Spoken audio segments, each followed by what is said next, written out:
With the lights out, it's less dangerous. Here we are now, entertainment.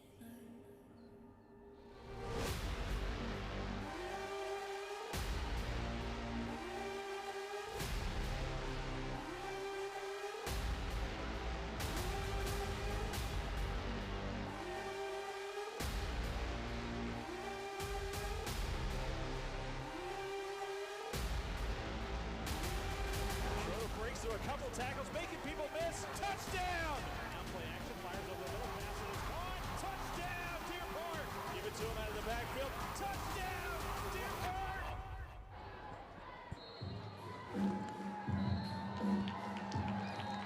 Well, just what you want for the final regular season game of the year. District 24 6A title on the line. Deer Park looking to claim a share of the district title. And meanwhile, for Dickinson, the Gators looking to close out the regular season undefeated and claim their second outright district title in the last 3 years. Welcome to Abshire Stadium, everybody. Mason Pratt here alongside Shane Creel. Deer Park 6-3 on the season, 5-1 in district. Hosting the Gators from Dickinson, 9-0, 6-0 in district.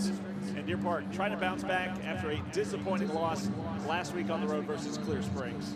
Yeah, you're absolutely right, Mason. It was a hard pill to swallow last week, but that's the great thing about football is you got another week, something to be blessed and thankful for. And this is that last week, so it's time to rock and roll. A few things to look forward to is, you know, the keys are always the keys. They're always the same. You know, you want to see some good, disciplined football, but a little bit of that is kind of taking a turn these last two games like we were talking about earlier. The turnovers for one. There you see the senior captain along the offensive line, Bustamante, getting not only Deer Park fired up, but junior high night as well. You got Fairmont, Deer Park Junior High, Bonnet Junior High, Deepwater Junior High down there as well. He's getting everybody fired up. And a big game here to close out the regular season.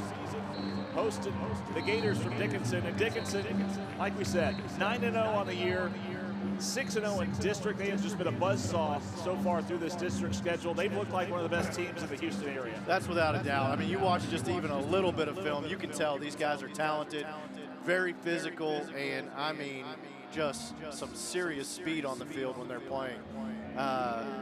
But going back to a couple of things that Deer Park can do on their end to have a successful night, the turnovers, like I mentioned just a second ago, beginning of the year, they were winning that battle for the most part. These last two games, they've had a little bit of the bug hit them. Oh, we got men down. Young guys down on the field. Yeah, through the first 7 games, you mentioned the turnovers. Deer Park had only turned the ball over 5 times through those 7 games, but over the last 2 games alone, they've turned it over 7 times. The fumble bug has been kind of a bugaboo over the last couple games. Yeah, and that's one of those things that you can really emphasize it in practice. You can do a couple of drills to really focus on that a little bit more as you come into this game. But, you know, I heard something earlier today that I just absolutely love is don't tell me about giving your best effort. It's going to be a little bit more than that. This game is going to be a great example of that. You got to have execution with effort. You got to have discipline. You got to understand your keys, your leverage, what's your eye control. And all of those things have to work together to be successful. And so I look to see Deer Park put a couple things together tonight. Really, 4 quarters we've been looking for all season long, still haven't seen it. But the turnover battle is going to be another one of those. It's going to be Deer Park's toughest test of the year, and it comes to the final game of the regular season. And we'll see if they're able to rise to the occasion here at Abshire Stadium on junior high night, getting you ready for the national anthem kickoff just a few minutes away. And Deer Park, like you said, they've been unable to kind of string together those 4 solid quarters. They were able to kind of fight through most of that through that 6-game winning streak. going back to the last couple non-district games, started off well in district, but still looking for 4 solid quarters. They just haven't been able to do it. Yeah, you know, I'm feeling a little bit more positive tonight, a little bit different attitude, but I felt like Deer Park's almost taken on a little bit of the characteristics of the teams that they've played. Maybe at times going down. Well, some of the characteristics you see of this team you're going to play in the Gators are excellent. You really want to see them play up to those types of characteristics. Getting you ready for the national anthem, and we will turn it over to the PA announcer. Getting you ready for kickoff here between Deer Park and Dickinson. And now, our national anthem.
Well, just about ready for kickoff here between Deer Park and Dickinson.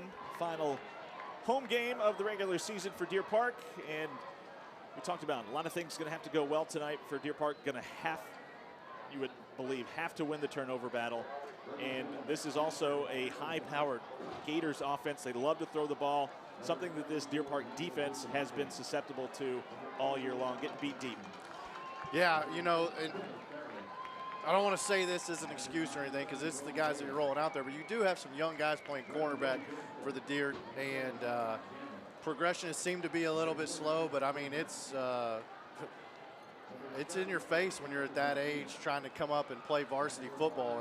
And I would like to see a good mix-up of coverage on defense, not putting those guys too much on an island out there on the edges, and maybe allow them to play some underneath stuff. And that's good opportunities for some things to go good for your defense, switching up those coverages. It's just like you said, there's going to have to be a number of things really go well Dickinson for the Deer. has won the toss and elected to receive. Oof. It tells you how confident they are in their offense, are the Gators. Yeah, and the other thing Deer Park's kind of dealing with is end of the season. You got some guys banged up. We talked about it the last 2 weeks. One of their main rushers is the quarterback, LaFrenz, and it's obvious that he is a little bit hobbled. And I hope that, you know, this last week has been able to do some good rehab and ice that whatever's hurting him, lower body that's kind of slowing him down, because he's not had his number called. He's not been able to pull it as much as I know they like to. And when you have an offense that revolves around running the quarterback as much as Deer Park does, that really, really puts you behind the 8 ball when you can't run him. Yeah, running from LaFrenz has almost been a non-factor the last couple of games, but Garcia Butade get the ball teed up. He'll have a strong wind in his back. Looking to boot it deep. Waiting back deep, number 7, Jamarian Payne, the junior wideout. Seminoles number 14, the sophomore wideout, Jason Washington, standing back at the goal line. And Garcia Mutane with a strong kick. And this one going to sail out the back of the end zone. And the Gators will take over from their own 25. Well, I really hope they continue to do that kickoff all night long, because the sophomore, I know he's got some serious speed. They like to throw it deep to him here and there. I will be surprised if they run 3 plays without going deep right off the bat. So they like to do it. And I would have those corners ready to bail, stay over the top, safeties, read your keys, make sure you're playing disciplined football. They're starting off in trips. Junior quarterback Lorenzo Aguirre leading this high-powered Gators offense. First down and 10. Play action, looking to go deep on first down. Going to go for the post route deep downfield. Overthrew his intended man. Kyler Ferris there in coverage, but they took the shot early for Braden Glover. Well, pretty good job by Ferris there. I'm actually a little surprised by watching film myself that they didn't do it with one of the receivers that got a cornerback lined up on top of them and send them deep. But take the small victories all game long, and hopefully you can win. Braden Glover, number 5 there on the intended target, one of the main targets for Aguirre. Now second down, offset eye, going to go under center, hand it off. Big hole, number 44. David Gomez listed as a linebacker, but carries the rock quite a bit as well. He picks up 8 on second down. Yeah, he is a heavy-duty downhill runner that, he is not afraid of contact, and that was a gaping hole. Third down and short, they go right back to it. Gomez again has the first down and more. Far sideline, takes it into Deer Park territory before being wrapped up and brought down by Kyler Ferris.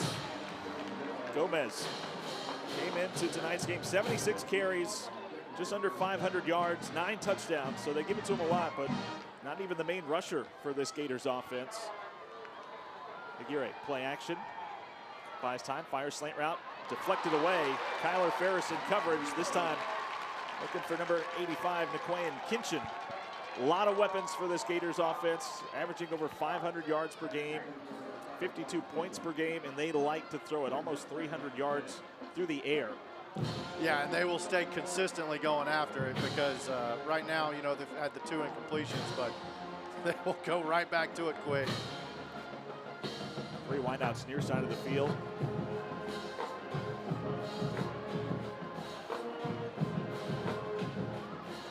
Aguirre, another drop, fires over the middle. This one going to be batted away. Great tight coverage.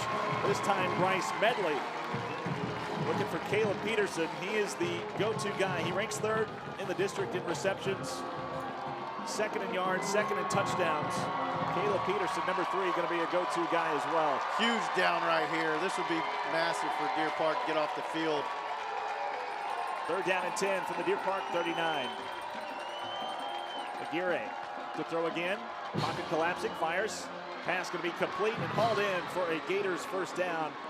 Inside the 25, they go right back to Peterson, and he hauls it in. That is crazy. He just ran like a reverse whip route where he makes it look like an out, then whips it in, but that thing was at about 11 or 12 yards deep. Another little in route, this time through behind Peterson, almost the exact same play, trying to go right back to him. Oh yeah, you see the speed at which they're getting lined up, getting the play in, and getting on to the next play.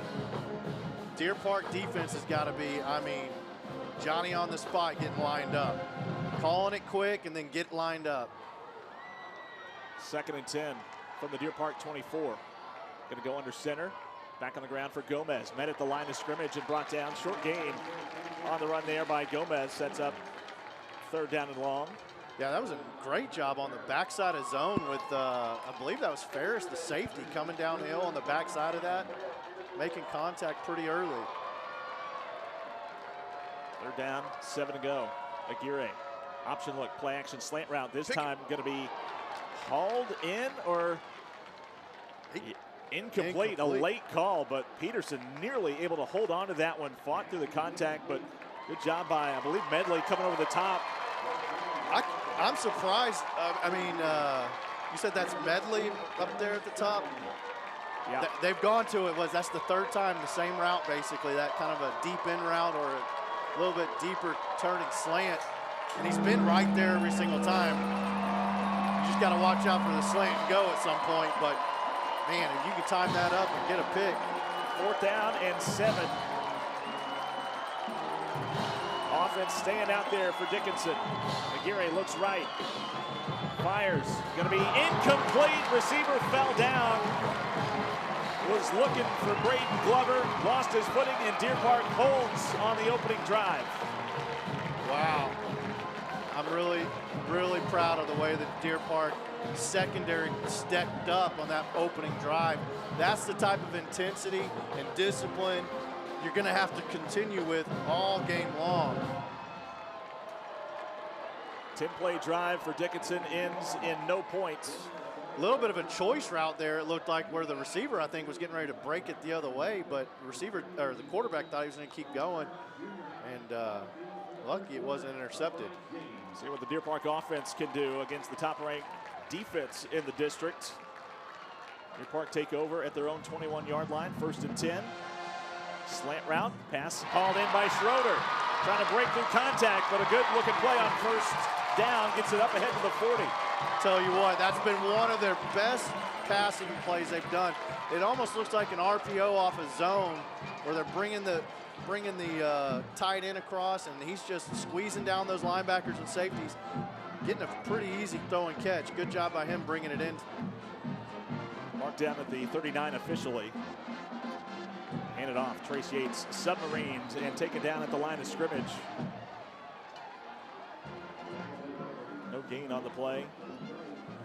But with this type of D-line and defense that you have here, I think that you can do some stuff with some of their quick passing game. I'm not going to say some of their, because you haven't seen much of that this season. They do a little bit longer developing route concepts in general.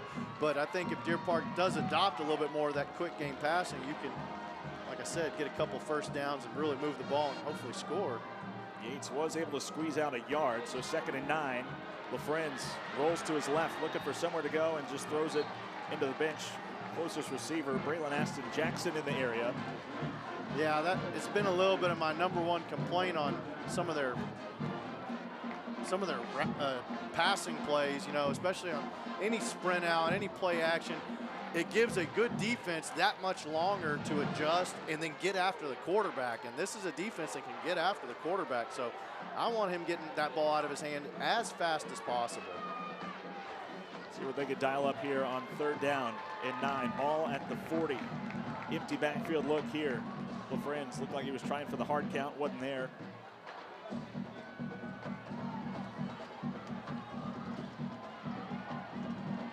LaFrenz, 3-man rush. Steps up into the pocket. Looking for somewhere to go. Nothing there as he just falls forward for a gain of a yard. And Deer Park gonna have to punt. Yeah, you had Yates up top one-on-one that I thought maybe he was going to peek at right off the bat. But again, pressure is very quick. I think to get these guys on the sideline, kind of get your coaches up in the box looking at kind of what's out there. Mason Hill on to punt. Good high kick sends Tim Ricks back to his own 17. No fair catch. Breaks through the first wave. Ricks now stumbling up ahead past the 30 and taken down at the 35. Good looking return by the senior defensive back. Yeah, certainly. A little bit of no fear with guys kind of getting down there close all around him and in his face, and trusting his blockers and getting upfield as soon as he makes the catch. So 8:36 to go here in the first quarter. Both teams go scoreless on their opening drive. Gators take over at their own 38 for their 2nd drive of the night. Aguirre handed off. Gomez again has a big hole on the right side. Gomez is off and running. Gomez pulling away. And just one play to go 62 yards. Gomez makes the house call. Oh, man, straight up just outside zone. Good blocking on the perimeter by the receivers. Little bit of a bad angle by the safety coming down. Looked like Ferris might have gotten kind of grabbed onto a little bit, but, man, you certainly got to make sure you're taking good angles right here.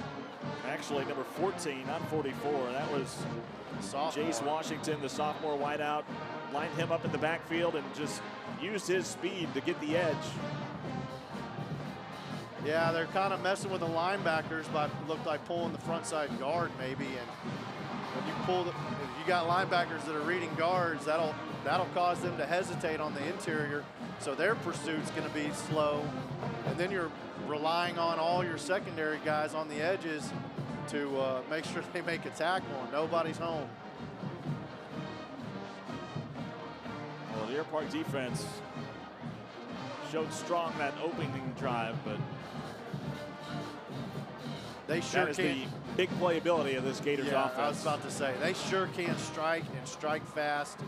They go fast and put a lot of, I mean, it's a defensive coordinator's worst nightmare when you got a high-powered offense and then one that goes so fast like they do, getting up to the line of scrimmage. They're not just getting up to the line of scrimmage. They're getting up to the line of scrimmage and they're getting the call in and the play in and they're running the play fast. And that is hard to handle sometimes if it's a defense that's making calls on the fly. This Dickinson team, they've only had one possession game all season. That was a 47-40 win over CE King back in week 2.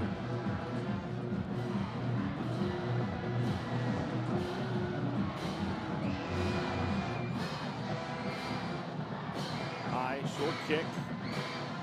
Called in by John Arthur French about his own 20. Stumbles his way up ahead to the 30. See what Deer Park offense can build on off that last drive. You know, I hope this is not putting any bad juju out there or anything, but, you know, I don't want the quarterback doing anything that he's going to be holding on to the ball very long, unless it's him pulling the ball and running downhill. And if he's struggling like we think he is with kind of a little bit of soreness or a slight injury or something like that, I mean, that's even more of a reason to want to get the ball out of his hands quickly. Trying to avoid any unnecessary hits for the sophomore. 1st and 10 from the 31. Deer Park trying to answer back, trailing 7-0. Schroeder motions into the backfield, little touch pass for him.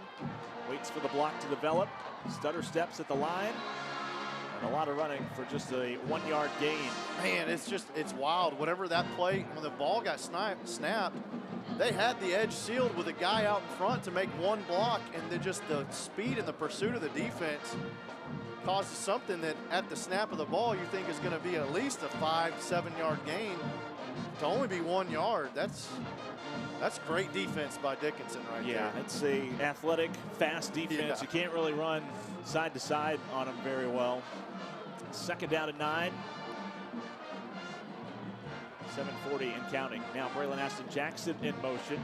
Another quick little throw, looking for Schroeder on the slant route. Going to get a flag drawn. I was about to say, it was a lot of, he had a backpack on him and it was a defender.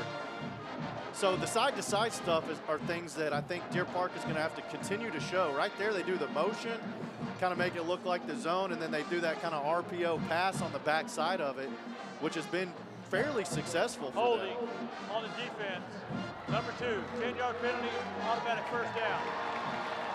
And I think you have to have a willingness to keep going to some of these corners that, yeah, they're aggressive and they make plays, but in order to move the ball down the field, that might be some area of the game where so far it's been their only success.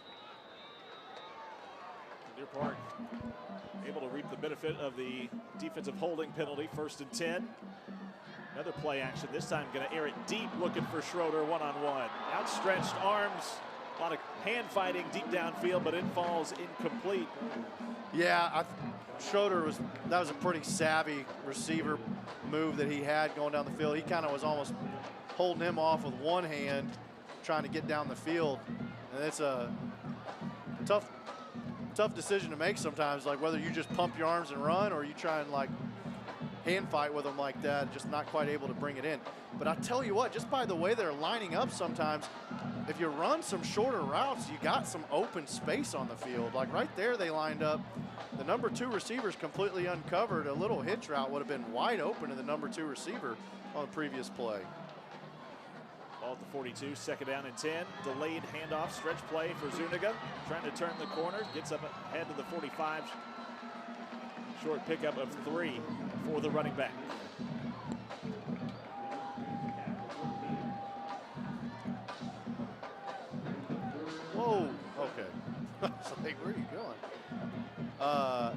Yeah, it's one of those things that I feel like some of their short passing game things and taking advantages of just the overall spacing pre-snap you can do. Now you got guys walk down over you, might not be as successful, but.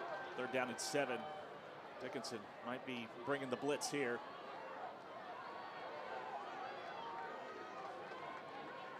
Zuniga, the running back, going to stay in the block and buy time for LaFrenz. He's going to go deep downfield looking for John Arthur French. Outstretched arms, incomplete. Great coverage downfield. 26, Tim Ricks coming over the top and helping bat that ball away.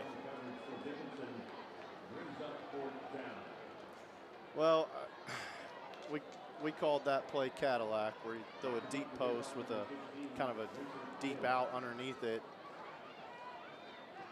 There's been a tendency to always try and throw just the deep route on that play. But the second look on it was pretty wide open right there, I felt like. Booming punt from Hill. Ricks back at his own 12, takes a big hit and taken down immediately. Great coverage by the running back, Yates, bringing down Ricks. Yeah, that was a great job by him. Good coverage, good job getting down there, hustling. Not just effort, but effort with some discipline to break down and make sure he's not going to overrun it.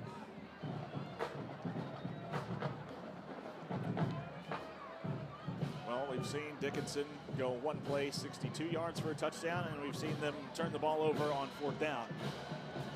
So what they have dialed up here for their 3rd drive, and there you see Ricks, no fair catch, and just swallowed back down at the 10. McGeary has Braden Glover lined up in the backfield, has all kinds of time, throws for the deep ball, has a man in stride, and another one-play drive. This time, 90 yards to Caleb Peterson. Well, the safety never got out of his back pedal until the guy was probably 2 or 3 yards past him. And when you got some serious speed like that, I don't even like backpedaling, Mason. I would rather those guys play with their hips open, looking more towards the quarterback where you can kind of see them out of your peripheral, look at the quarterback, and that way you're ready to run when you got a real speedster sprinting right at you. Peterson now over 1,200 yards on the season. That's his 15th touchdown. This one goes for 90. Season-long reception as well. And just like that, with 6:07 to go in the first, Dickinson has opened up a 14-point lead. Well, it's impressive because he threw that ball relatively quickly. So that tells you something about the type of speed he's got out there. 1, 2, 3, pop, throw, and on the money. Just an incredible throw. Some serious athletes on the field for Dickinson right there. Speeding by the defense, Caleb Peterson.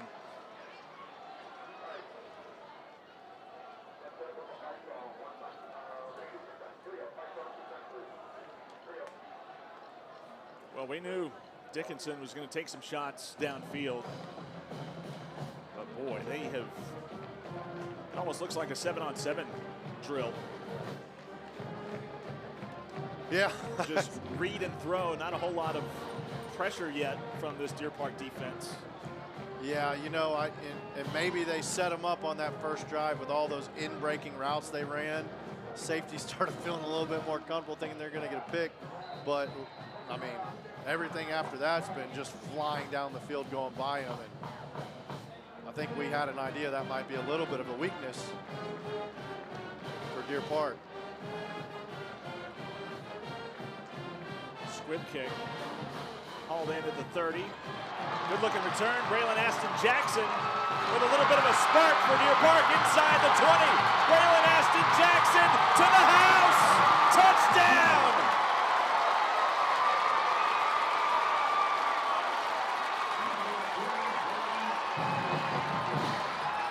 Oh, my goodness.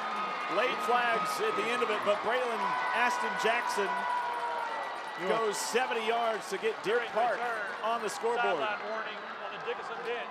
This is their first warning.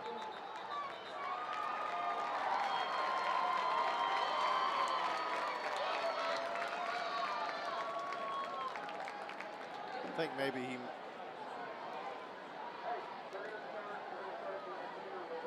think he misspoke because referees.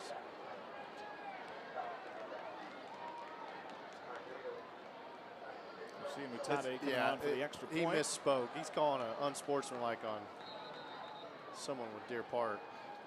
After the score, dead ball, unsportsmanlike act by the scoring team, number 23. That penalty will be enforced on the kickoff. Well, you want to talk about just needing a spark, needing something to happen in any facet of the game, and Braylon Jackson doing it on special teams is huge to keep this at a one-score game right now in the first quarter. Mutade coming on for the extra point, boots it through. Deer Park with a spark of life coming on special teams. Yeah, and that's one of those things with that squib kick. Man, that thing stayed on the ground, and it was like a ground ball to shortstop is how he played it. And he was able to just scoop that thing up and hit it with a burst. And he's got some speed himself. Made the kicker miss. And showing off the wheels all the way to the end zone. Yeah, I felt like the call, there's a little bit. There's some acting on the back end of that. Well, yeah, Braylon slipped at the very end trying to turn around, and then when his buddies got over there, I think they might have thought something extracurricular happened, and it's always the second guy that tries to stick up for your buddy that you're going to get called for it. I feel like maybe that's what happened there at the end whenever, I think it was Mr. Lowry ran up kind of. Yeah, called for the unsportsmanlike. Yeah. But now we got a little bit of a different animal of a kickoff here. You're kicking off from your own 25. Not going to be able to put this thing in the end zone, so. Yeah, that's the biggest thing with that penalty, because to open up the game, Rasheed Mutane with his powerful leg and the wind at his back, he was able just to boot it out of the back of the end zone. Not going to be the case here after that penalty. And so you got to think Jace Washington, who had the long touchdown run earlier, might get a crack at it. I don't want either of these guys running the ball back. You got to stay in your lane, stay disciplined, and converge together. High kick, bobbled at about the 30. Peterson, who just had the long touchdown reception with a good-looking return, gets up ahead near midfield before being wrestled down. Just so many weapons for Dickinson. No matter where you put it, it's going to go into dangerous hands. That's exactly right, but man, I hope those Deer Park coaches got into the safety's ears, and the guys that got to stay over the top said, man, you got to be ready to turn and run when these receivers are running at you. Jace Washington going to line up in the backfield. Peterson going to split out bottom of your screen. Yeah, and he looks like one-on-one here, the way the safety's playing it. Here he takes a snap, little option, backwards pass for Washington. Breaks through one wave, and good looking run. Gets up ahead for about 7 on first down. Marked down at the Deer Park 45. Yeah, you know, they do just such a good job on the perimeter with the receivers, the way they're blocking and getting up on you. And if you're a defender, you've got to be violent with your hands and getting off of those blocks. Fake the give. Pass over the middle, incomplete. Like he was looking for 85 Kitchen. Yeah, you know, this is, they do a lot of these trail routes where they'll run a couple of guys up ahead of them to kind of clear it out, and then they turn into natural blockers. But if I was Coach Flynn, I'd be telling them referees, hey, you be paying attention, because they start blocking sometimes before the ball's ever there. Gomez checks in at running back. He gets the call straight up the gut and takes it up ahead for a Gators first down to the Deer Park 38.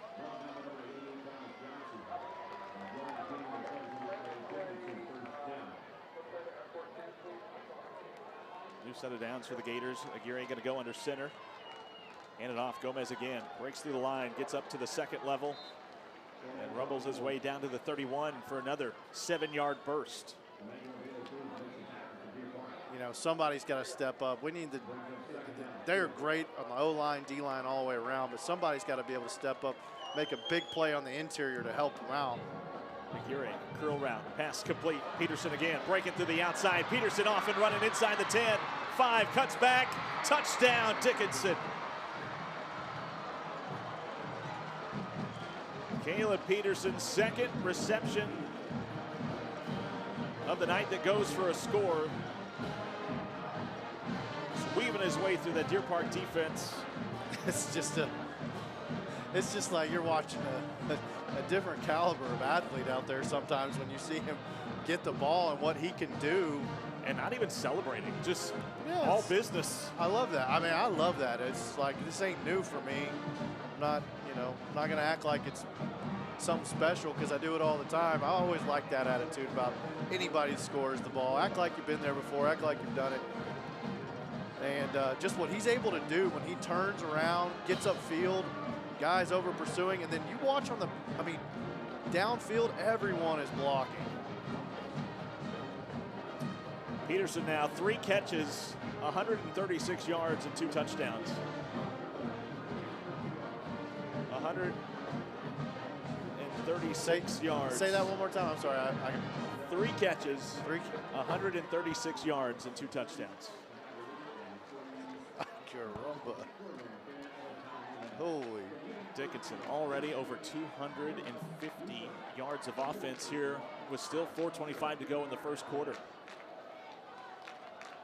Well, you definitely don't want it to turn into a track meet, but if it becomes that, man, you got to figure out a way offensively or special teams to keep scoring with them. And I don't know if you got too many more returns for touchdowns in the bag. They go away from the squib kick this time. Braylon Aston Jackson again from his own 28. Not quite the return he had before. Just goes out of bounds after a short return.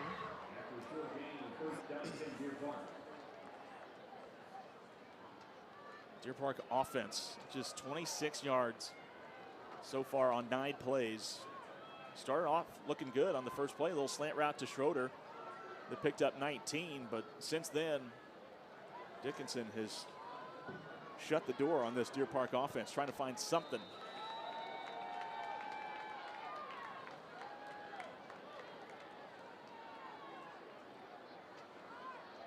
Four wideout set. Yates in the backfield. 1st and 10 from their own 32. Calhoun in motion. Handed off for Yates.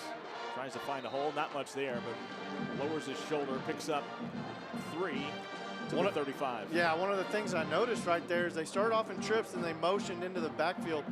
But when they motioned in and it turned into twins or 2 receivers down here on our end, the safety bails back a little bit. They need to be keeping that out because the outside linebacker's actually tucking in a little bit too. So if they do that again and you go to pull it, you've got a quick, easy 5-yard pass to the number 2 receiver if that outside linebacker continues to tuck in. 2nd down and 7, back on the ground again. Trace Yates right up the gut. Getting tackled and going to be eventually wrestled down. Forward progress going to be stopped, but Chase Lewis, number 99, leading the way for the Gators defensively. Yeah, just like even the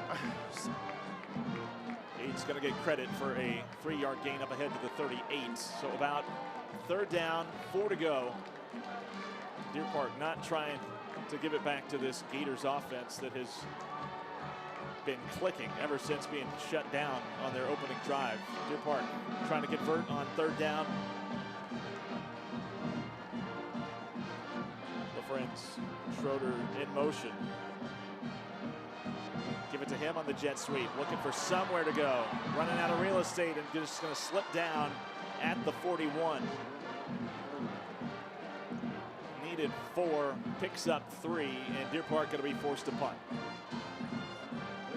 Just the speed yet again. Yeah, I mean, pursuit is just, you've got some great athletes on the defense that are able to, even if you do get a little bit of leverage, they make up for it very quickly. I think a willingness to show that kind of play is going to help with your inside run game. But ultimately, you got to find some stuff that's going to get you some simple chunk yardage. Hill going to boot it away again. Ricks back to his own 22, bobbled the football. Deer Park able to jump on it, and Trace Yates. No, went out of bounds. Oh, just the spark that Deer Park was looking for. Ricks living dangerously, not calling for the fair catch, bobbled it, and Deer Park unable to jump on the loose ball. Yeah, I tell you what, Trace, on top of being a great running back, I mean, he has showed some serious just guts and effort down there on the coverage team, and a real opportunity you'd like to just capitalize right there. A little bit of a muff, he's right there and just happens to get stripped away. So Gators at their own 15.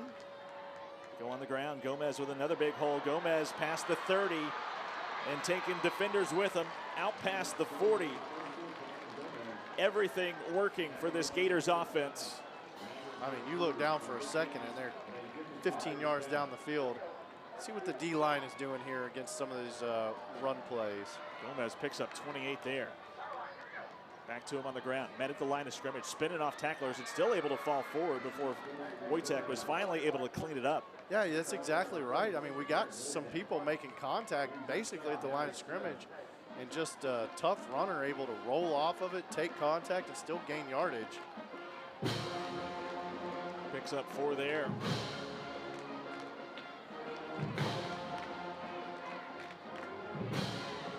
Dickinson. This will be their 20th play of the quarter. Come to the line, 2nd down and 7. Aguirre takes the snap, looks left, fires, slant route pass, caught by Kitchen. And still taking shots all the way down to the Deer Park 41. Oh, man, I don't know if somebody slipped over there, outside linebacker, or who that was, but there was nobody in that little slant zone right there. Right back to work, back on the ground. Gomez, another big hole up the middle. Knifes his way down to the Deer Park 34. Another 7 yards. Just such a dangerous offense to go against. You'd like to walk one of those safeties down a little bit tighter into the box with Wojtek, but then they can just go right deep on you next play. Just going to dump it off for Gomez out of the backfield. Off his hands, though, incomplete. Rare miss. Yeah, Aguirre doesn't feel like it. 5 of 13 through the air. Seems like he has been on fire. But now 3rd down and 3 for Dickinson at the Deer Park 34. 34 seconds to go here in the quarter, and the Gators up 21-7. Break the huddle quickly to the line here on 3rd down. Aguirre handed off. Washington trying to turn the corner again. Washington splits a couple of defenders, takes it down to the 25 for another Dickinson 1st down. That was the same play that they were able to score on earlier in the quarter. Yeah.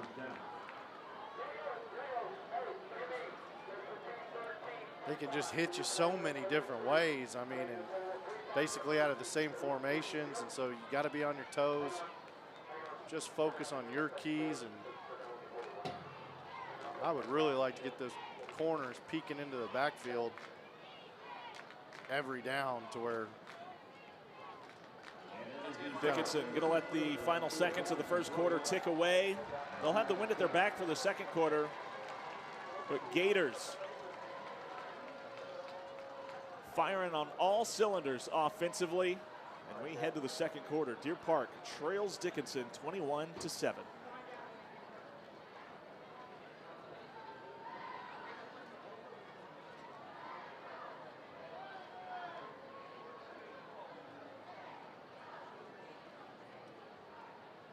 On the field tonight, our athletes and coaches from the 2024 class, Deer Park High School, High School National Qualifier.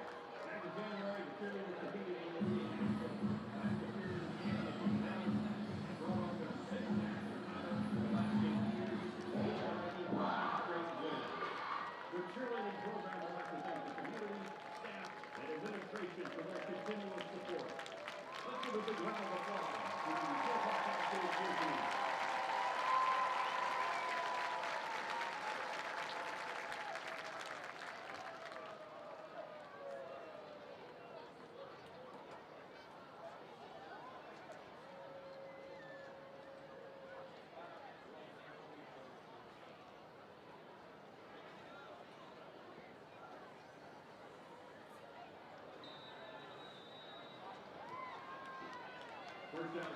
First down and 10 for Dickinson. Little RPO looking for a tight end out of the backfield. Wheel route is there, and Braden Glover on the opening play of the second quarter. He goes 26 yards on the reception.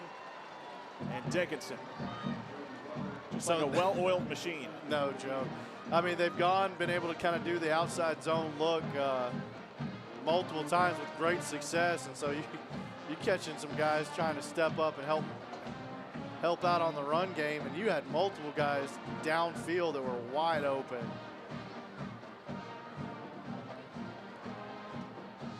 Extra points, splits through the uprights, and almost a perfect night for Dickinson through the first 12 minutes and change.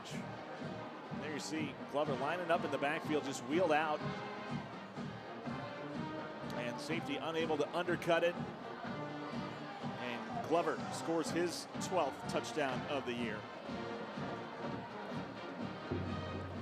Well, one of the things I really want to make, I mean, their quarterback, Aguirre, he is just an excellent all-around quarterback, but his accuracy, I mean, I know you said it was 5 of 13 at one point. Didn't feel like that because of the ones that were right on point that scored, right? But, I mean, just the ability right there to really kind of show the fake, stay on the fake, and then set his feet and put it right on his receiver. I mean, he's a high-caliber quarterback that they've got over there in Dickinson. Yeah, came into tonight's game over 2,200 yards through the air, led the district in passing touchdowns with 29 to just 6 picks. Now 32 touchdown throws on the season.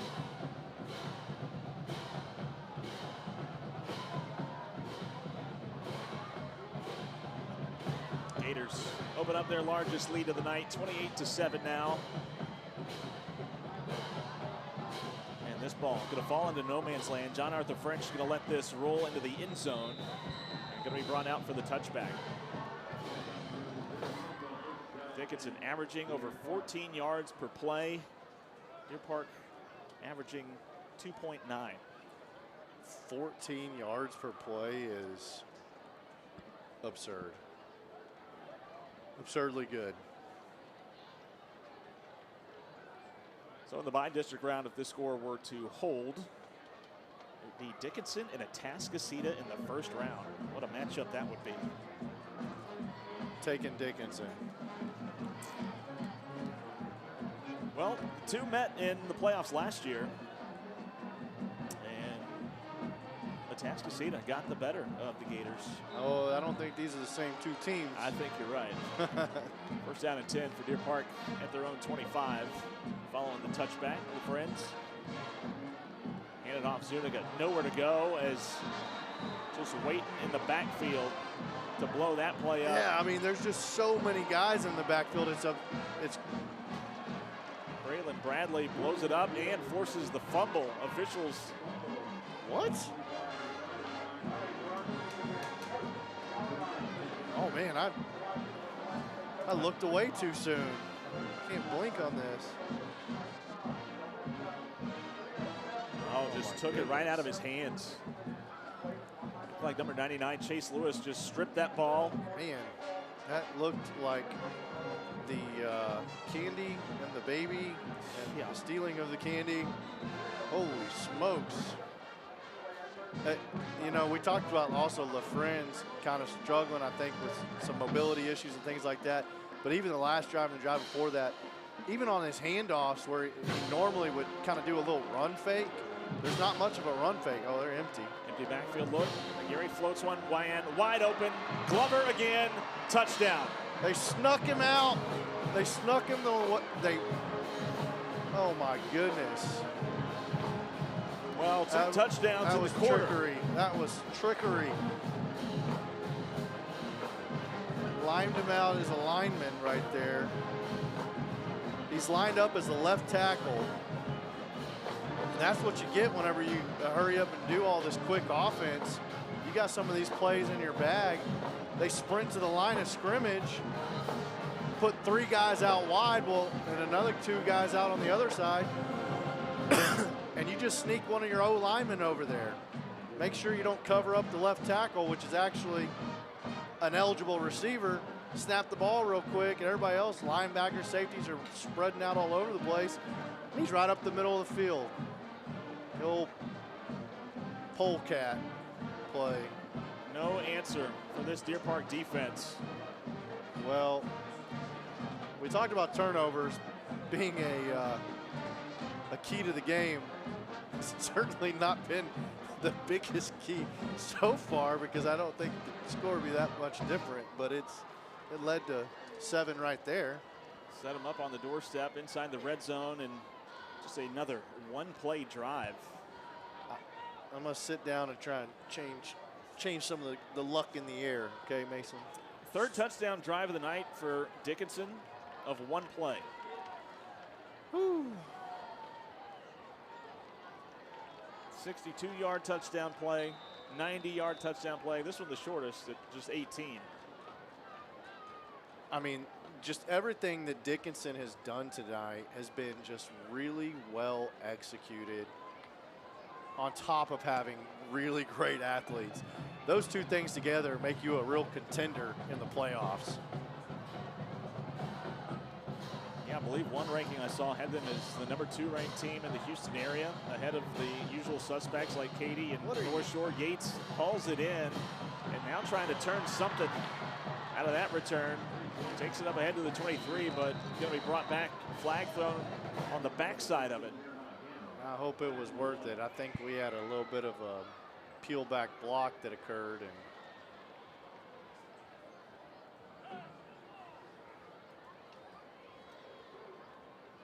I'm a little surprised he even tried to return it. It looked like it was obviously going out of bounds, which would have had decent field position. Yeah. During the return, personal foul, blindside block on the return team. At this goal, first down.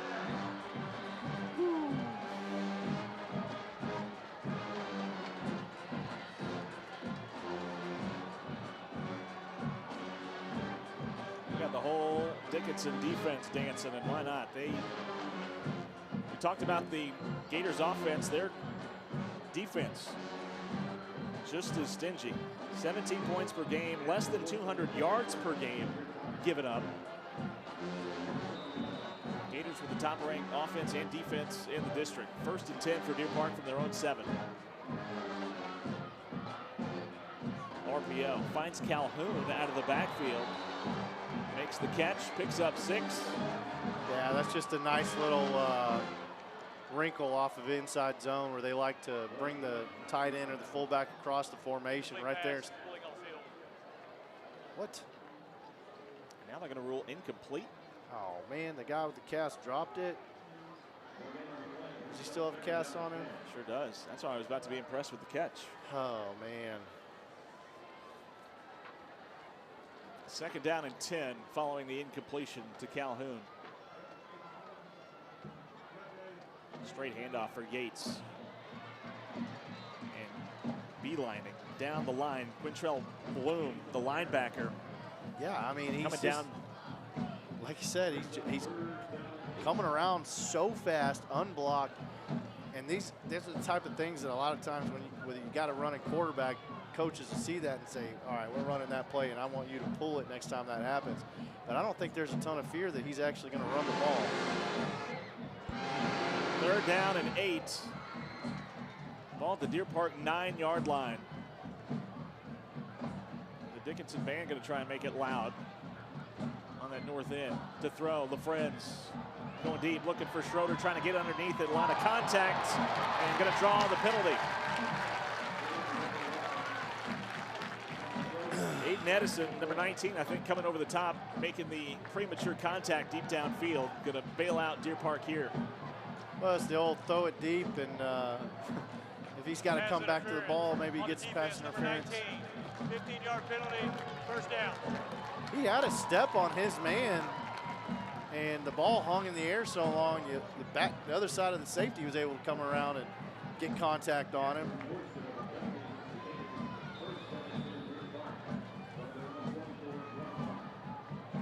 Park trying to get something going offensively. First down and 10 from their own 24. Calhoun in motion. Hand it off. Yates barrels his way right into the teeth of that Gators defense. Man, it's just like linebackers, safeties, everybody is up so fast into the box as soon as they see run. Even if he gets past the initial D lineman, I mean, the second wave has no blockers on them. There's nobody that's come off onto somebody else on the second level. And he's all by himself versus usually 2-3 defenders. Second down and 8 after the 2-yard run by Yates. Another play action out route. Pass is going to be hauled in. Braylon Aston Jackson on the reception, just shy of the 30. Well, that was kind of a look off of that RPO that they've been doing with the slant. They've just run basically Tennessee is what we called it, run and go by the #1 receiver and a quick out by the #2. It just took a little while longer for him to decide to just throw the ball than I thought. And, you know, he really wants to throw that ball deep. Yeah. He's kind of choking up on it, hoping he's going to throw it deep. But it's going to be difficult to really just. Third down and 5. It's okay to take the short, intermediate, or like even your checkdowns. It's okay to take them and go down the field with chunk yardage. Timeout. Deer Park. Coach Flynn going to take his first time out here. 9:43 left in the half. Dickinson has outgained Deer Park 362 yards to 35. Holy guacamole, Batman. Yeah. Did you say 35? 18 plays for Deer Park, just 35 yards of offense. I think about 19 of that came on Deer Park's first play, a little slant route to Schroeder. Yeah, and that was just one of those ones where it's a ride and rip. You just kind of halfway show the fake like you're going to run it, then you pull it out real quick, let it rip. Deer Park just has not been able to establish any type of run game so far as a team. 9 rushes and just 13 yards on the ground. Well, I mean, that tells you a lot about the type of defense they're playing against. D-line is soaking up blockers. I mean, the fact that it seems like almost nobody's getting to the second level means that your double teams are having to stay on one guy, not able to work up to the second level, and it's Deer Park trying to convert here on third down and 5. Empty backfield for LaFrenz.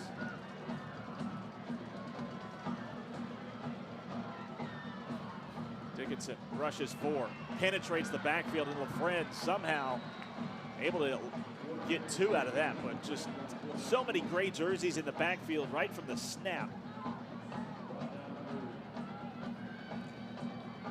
Yeah, I mean, I think they got enough guys kind of kicked over to the trips on the far side, and they thought, well, if we can get him to slip through, we might be able to get a few yards, but I mean, it just collapses. And, you know, even when you see O-linemen working up to the next level, what looks like should be a double team is like a tap and go. He didn't even actually help out that much. Hill boots it away, gets a nice roll as Marcellus Hunter not able to get the fair catch, and it rolls down and going to be down at the Dickinson 10.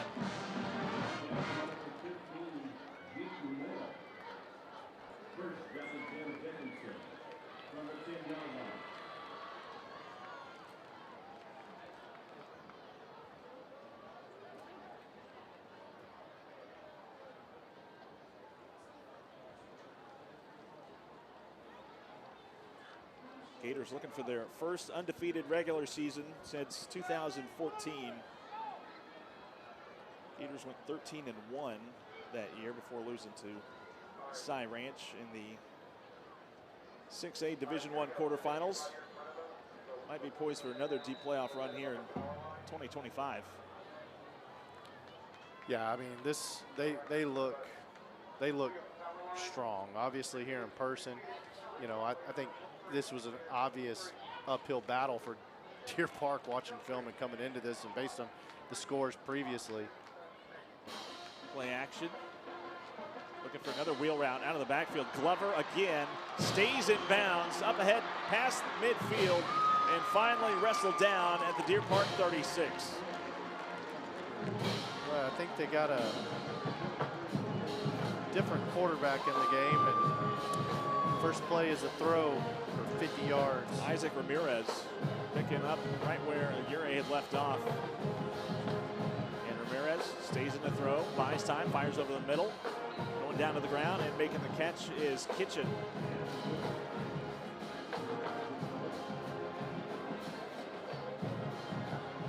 You know, you like to tell those D linemen, hey, you got to mix it up. You know, hard rush, and then every once in a while rush and just try and get your hands in the air.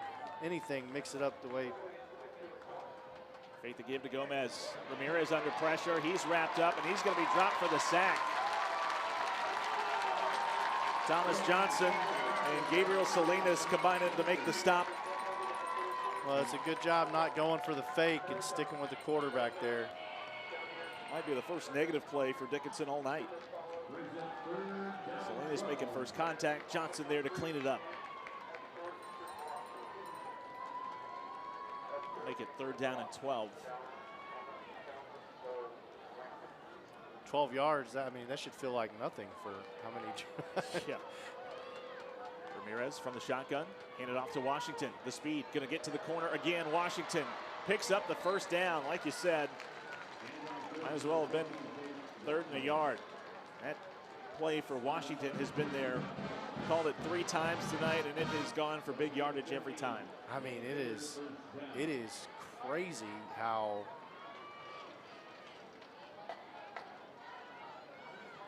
First down and 10 at the Deer Park 23. Deer Park making some substitutions along the defensive line. That holds up the Gators offense momentarily. Ramirez, play action, fires, curl route. Pass going to be somehow caught along the sideline. And picking up another Gators first down.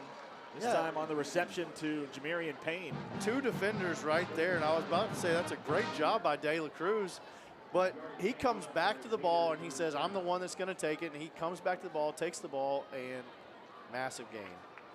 Hand it off here on 1st and goal. Gomez on the carry down to the 6. Gomez closing in on 100 yards rushing tonight.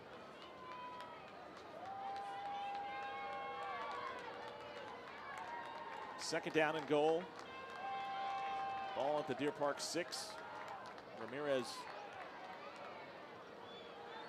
getting the call in from the sideline. Gomez, the running back. Glover, he has been the go-to guy here in the second quarter, lined up along the right side of the offensive line. Ball's on the ground. Deer Park unable to jump on it. Dickinson going to lose a couple as Gomez was able to jump on the loose ball. Yeah, it looked like that, I guess, slipped out from the snap. It kind of rolled back to him, huh? There you see Glover. 3 catches, I think all in this quarter for 98 yards and a couple touchdowns for the big man.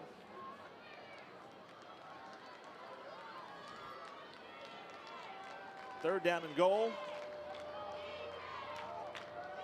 Past the halfway point of this second quarter, Dickinson has been almost unstoppable. Ramirez looking to throw quickly, gets rid of it over the middle. Pass going to be incomplete. Should have been picked off. Goodness. Wojtek unable to haul in the interception. Man, I tell you what, when they split out Glover as like a receiver and they put him kind of, you know, like a slot or the 3rd receiver right there, and he's kind of manned up. I mean, that's where he was trying to go with the ball, and he had a slant route that Ball off the helmet. And Wojtek almost able to get underneath of it. Dickinson going to have to settle for a field goal here from the right hash. And boots it through. Orlando Torres, the kicker, extends the Gators' lead. Dickinson 38, Deer Park 7. Well, you know, it's real hard to see whenever you feel like you're kind of fighting with one hand behind your back offensively. With such a strong part of your game is that offensive, you know, the quarterback run game. I mean, the first 7 games, you know what I mean? And then it's turned into a non-factor. And I know he tried to run it on 3rd down there, whatever, but it's not as implemented as it usually is. No, you know, and you like to think if he's too injured to do the job, maybe try somebody else out there that can attempt to do the job a little bit better than maybe an injured person, you know? And we'll see maybe you don't have that. I don't know. Well, we did see during pregame warm-up, we saw Caleb Wingo, who had been out for a handful of games with an injury. We saw him taking some snaps at quarterback. He kind of gives you that wrinkle with his ability to use his legs. See if they work him in at some point this game. Yeah, I wouldn't be surprised to see either of the other options maybe come in at the second half for sure.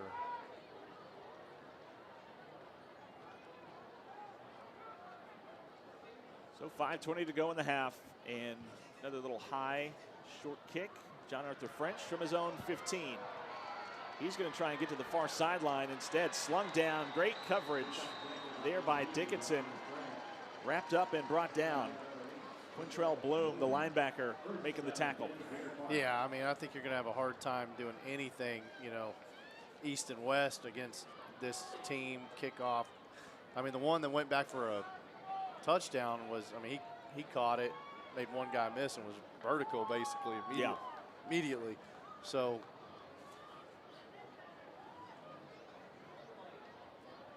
just 1 yard on the return, and another long field for Deer Park. John Arthur French without a catch tonight so far. Lines up, bottom of your screen. And LaFrenz back there at quarterback. Empty backfield now. Yates motions in. Hand it off to Yates. Stutter steps at the line, trying to find some running room. Not much there as he gets back to the line of scrimmage, and not much else. Man, there's just... Okay, instead of saying something too critical about the offensive line, I'm going to say something very positive about their defensive line. Yeah. They are stuffing it on the defensive line, and just a great job by them using their hands, getting extension, and then kind of falling back into those gaps when the ball comes their way. And it's not a big defensive line, but it just looks like 4 athletic guys that are just going to beat you with speed and athleticism and get to the ball. Exactly. 2nd down and 10. LaFrenz running out of time. Fires, looking for John Arthur French on the corner route. Incomplete. Yeah, I don't understand. You know, they've hit some of those throughout the season and whatnot, but just I don't know. There just doesn't seem to be too many quick passing games where the quarterback catches it, throws a 5-yard hitch. Quarterback catches it, throws a 5-yard slant. Something to get the ball out of his hand a little bit quicker. That's a long developing. That's a post corner he just ran that tried to flatten it back out, but LaFrenz running out of time, stumbling. Fires, has Yates wide open over the middle of the field. Too high for him. And off his hands, incomplete. LaFrenz had a little bit more time if he were to hold on to that for a little longer. But let it fly and couldn't connect with Yates. And Mason Hill going to be backed up inside his own 5 as he gets ready to punt it for the 5th time tonight.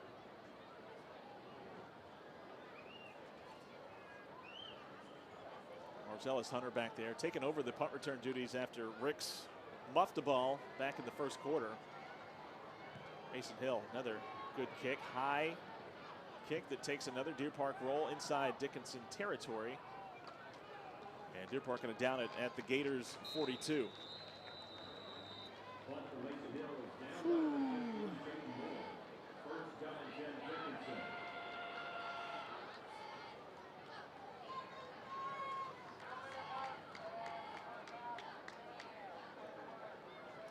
well, I mean, I don't know if you've seen everything their offense has to throw at you yet, but you've probably seen almost everything with how many plays they've run and different variations of it. They'd like to think you'd be able to kind of start getting a beat on a few things and what they really like to do. But like I said, man, when you got that type of athlete that is also on the other side of the field running those plays, it makes it very difficult. Yeah, Gators already 33 plays run tonight in this first half. Ramirez looking to throw. Double pumps, going to go deep downfield. Medley trying to get a hand on it and does. Bats it away on the pass intended for Peterson. But they did it before halftime, a little slant go there. They kind of have been showing that that in-breaking route a couple times, and he pumped it, and then he tried to slip past the safety, and good job by the safety staying over the top and then playing the ball at the end. They'll go back on the ground. Gomez wrestles through first contact, but falls forward. Brought down from behind by Torres. Makes it a 3rd and manageable as Gomez comes up hobbling a little bit. He'll head towards the sideline. Gators trying to get in a new running back, number 34. Josh Bledsoe checks in.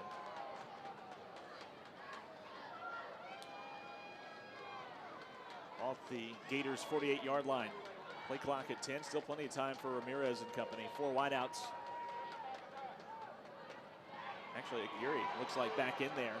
Hit as he's thrown, lets it fly, sails into the bench and incomplete. Aguirre, who had been out for a little bit, checks back in. 4th down, and the offense staying out there. Oh, man. Well, when you're averaging 16, 17 yards a play or whatever it is, 4th and 4 might as well be 4th and inches.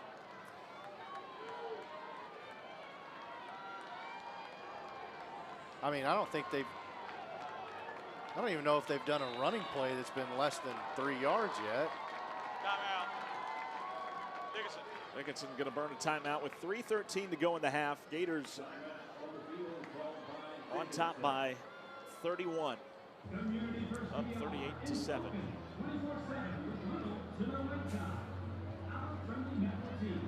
My goodness.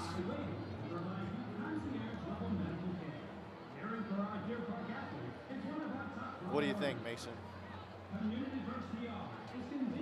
And it seems like Dickinson just playing to get the reps. So if you go for it on 4th down, it doesn't burn you that bad if you're just trying to work out some stuff. And, you know, why not? Yeah, maybe you got another trick play you could throw out there that you've been working on here and there.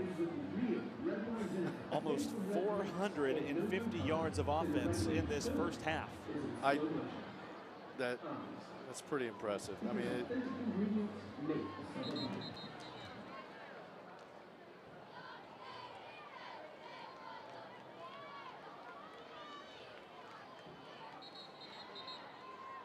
another thing that's impressive that we're seeing is they've had a few backups that are coming into the game here and there. Not just at quarterback, but I think I saw a few different receivers coming in, starting to rotate here and there. And yeah, there's not much drop off between your starters and the other guys coming in. We see Aguirre's back in the game. Maybe it was not so much just resting him or just getting the other guys reps. Who knows? Bledsoe stays in at running back. Fake to give to him. Aguirre fires, curl route, pass complete to the Deer Park 40. Glover on the reception, still fighting through contact and still taking Deer Park defenders with him inside the 25. What is happening? Like yeah, so hey, we need 4 yards. Let's run a 15-yard curl by both receivers, and just that's the type of speed that they have, is that those guys have to defend a go route flying by them. So they're so far so loose over the top, and I mean, there's no underneath help, it doesn't seem like, as far as coverage-wise. But holy smokes, that's just... Glover has been lights out. Now Aguirre buying time, goes up the middle, looking for Glover again up the seam, incomplete. He was one-on-one with Medley. Yeah, Bryce, Medley's gotten a couple times that he's lined up like that and run routes on him, and you got to start really having a clue. This guy will go vertical and be a receiver out there in the game, getting ready to catch the ball. You know what I mean? Like, you got to be. Whew. Glover came into tonight, 44 catches, 655 yards, and 11 touchdowns. 2 guys for Dickinson with double-digit touchdown receptions as they go on the ground. Looks like Bledsoe on the carry. Yeah. It's his first call of the night, picks up a couple. Yeah, and Big Eddie Lopez was able to kind of slip off a block and make contact very early on, which helped. That was a good job by him in that play. We talk about the skill positions and the athletes, but really in the trenches, Dickinson, like they have not allowed any type of penetration from this Deer Park defensive line. And on the flip side, we've talked about how the Gators defensive line has been living in the backfield. Yeah, their D-line, like you mentioned it earlier about just the athleticism of them. You can see, I mean, they got long arms, they get good extension. And so if you got a D lineman that's got a great grip and able to extend and then yank and pull one way or another, or just go straight speed in one gap, and you're just a little slow off the ball, it's going to make life real hard for you. And D-line has certainly made life hard on Deer Park. And then their O-line, like I said, that they could have been running the ball almost every play and doing very similar scoring. Might not have been this high because it would have taken a hair longer maybe, but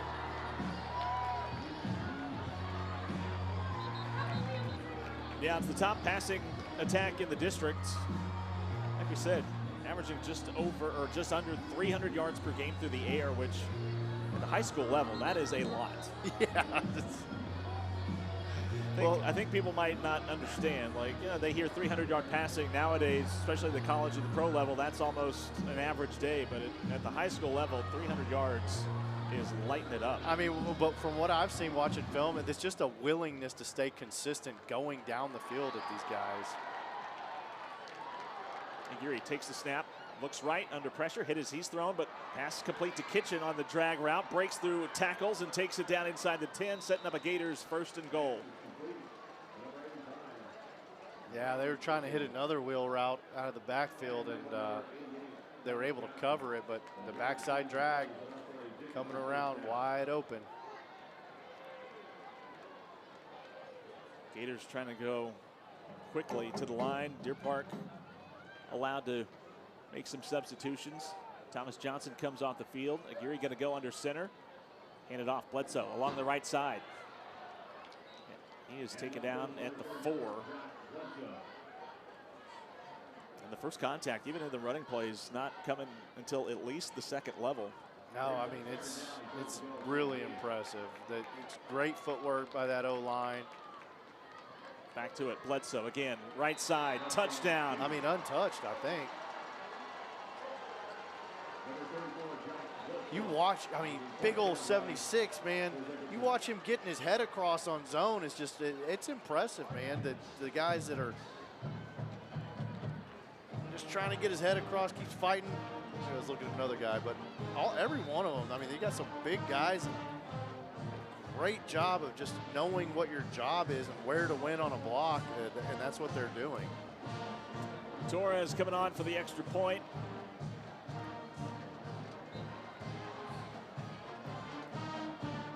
Splits the uprights 45-7. Dickinson rolling, to say the least. Oh, look at that. You can get on the big screen. There you go.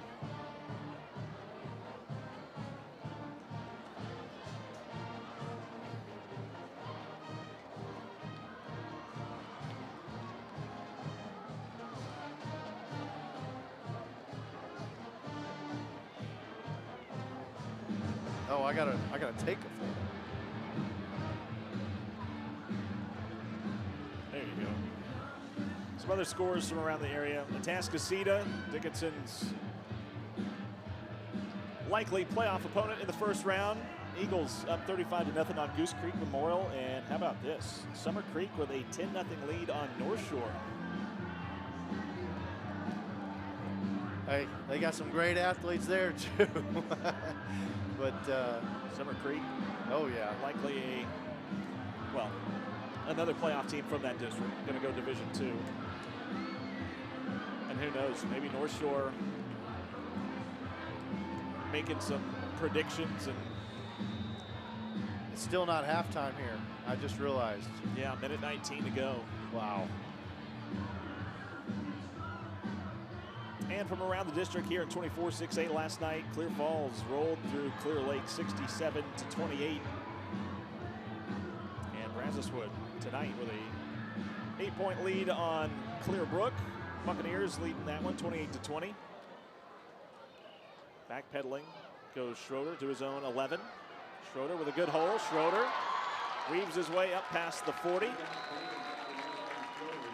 And the biggest sparks tonight, yardage-wise for Deer Park, have come on special teams. And you know, I mean, I hate to beat a dead horse, but those skill guys are some of your best weapons. And I think getting them on some easy pass play, some easy quick pass plays where maybe they can catch it, turn up field is something that could be in your repertoire. Yeah, and it also could potentially keep the clock running, you know what I mean? Versus everything going 10, 20 yards down the field before you throw it. Like, and LaFren's just 3 of 11 tonight, so only 3 receptions by your skill guys. Here you're going to get one to John Arthur French. He's stumbling, but falls out of bounds for a short gain to the 45, 4 yards. Yeah, that looked awkward. Kind of like he was trying to get his feet down. The turf monster's like, I'm going to trip you as well. But, you know, right there, it's sprint out, and they just throw the little. Clock continues to run, 45 seconds and counting. Deer Park with 2 timeouts. They'll send 3 wideouts far side of the field. My friend's looking left, breaks the pocket, keeping his eyes downfield. Now just going to throw it out of bounds. And just, I don't know why you're doing it, and just over the top. But contact made with Chase Lewis, who had run LaFren's out of bounds. Offensive lineman with a late push, and it's going to back you up 15. That is just, I know he feels like maybe in his head he's got the moral high ground by some skewed view of it because his quarterback got hit. But your After the play, unsportsmanlike conduct on the offense, number 74. 15-yard penalty. You held on the play, and then your quarterback got hit throwing it away. It's not like that was a dirty play, really. It didn't. Oh my goodness! Why you just got to make it harder than harder than it already is? Yeah. That's the type of stuff that's very frustrating. Correction, 3rd down. And it comes, yeah, after the play. Oh my good Lord. That was rude. That was very rude. Oh, 3rd down, handed off to Yates. Short gain up ahead to the 32. And 17 seconds to go. Should be the final play of the half.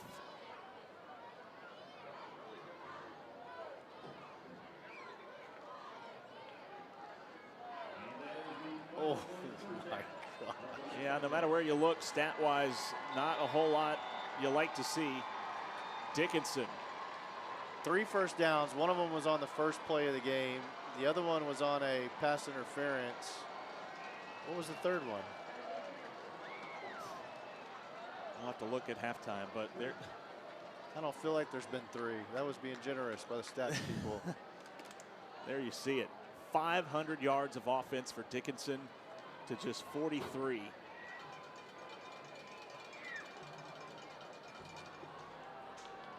All Gators in the first half. They lead it at the break, 45-7. Back with more here from Abshire Stadium. You're watching Deer Park football on the Deer Network.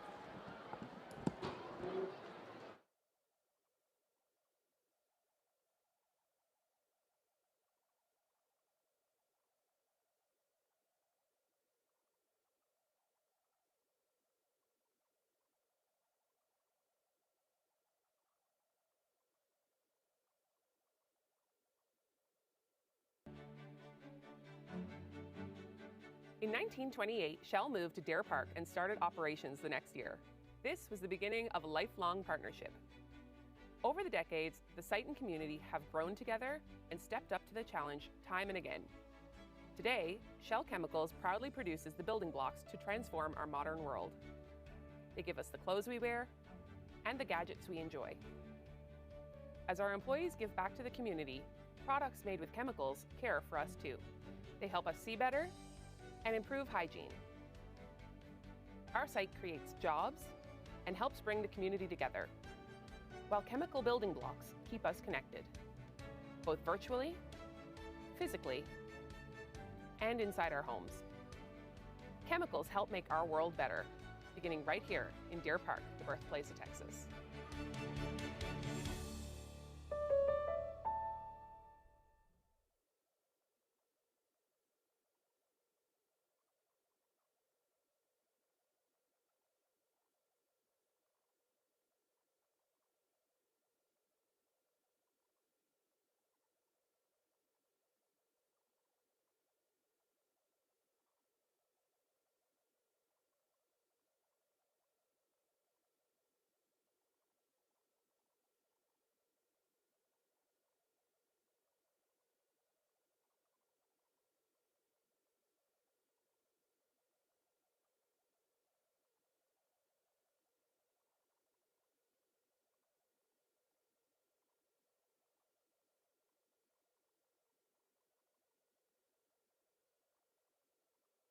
The Diamond of the Week is Chloe Wickware.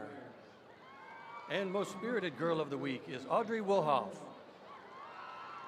Tonight, the Diamonds are proud to present their kick routine to Holiday.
And now, taking their formation on the field, the pride and spirit of Dickinson High School, the Dickinson High School Gator Marching Band.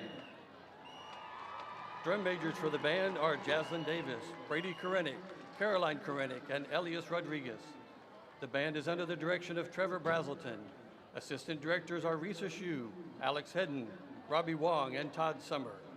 We would like to say a big thank you to Whataburger for sponsoring the Gator Band this season.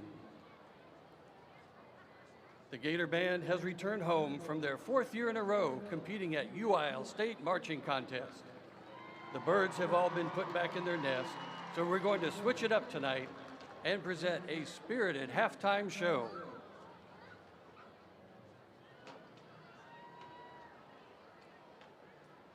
All right, Gator fans, get on your feet for the Gator Chomp.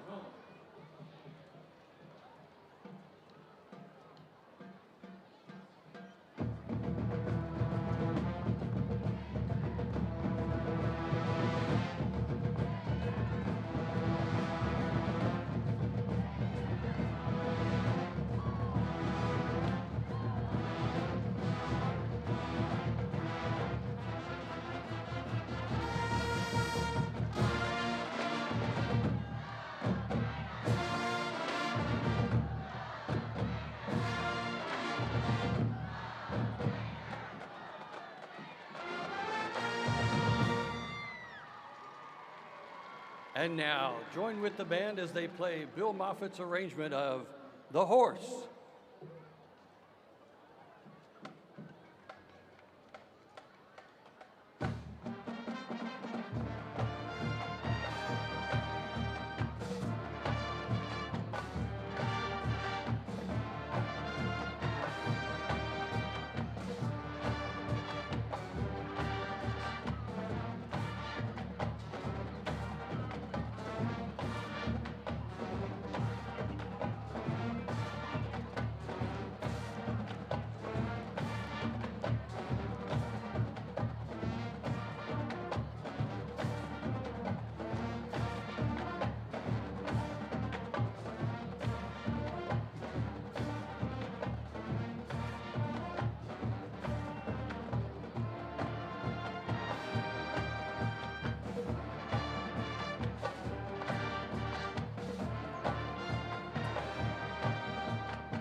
Okay, Gator fans, let's rally round our Gators as we get ready for the second half with Land of a Thousand Dances.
All right, now let's really show our Gator pride as the band exits, playing the Gator fight song. Go Gators!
gentlemen, up on your feet. Deer Park High School is proud to present the dazzling, the dynamic, the delightful Deer Park High School Deer Escorts Dance Team.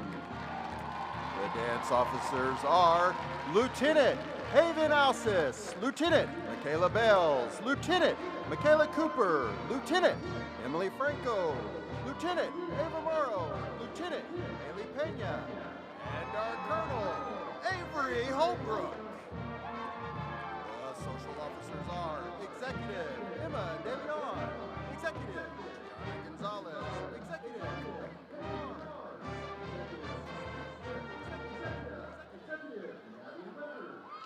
Vice President Alicia Riddle and President Mariana Clayton. I'd like to recognize our Deer Escorts of the Week. They are Warren Hagen and Miranda McCall. Spirit Girl of the Week is Embry LeBlanc. Now sit back and enjoy as the Deer Escorts perform a palm routine to I Saw Her Standing There.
Deer Escorts are under the direction of Jim Morrow and Assistant Director Bethany Phelps.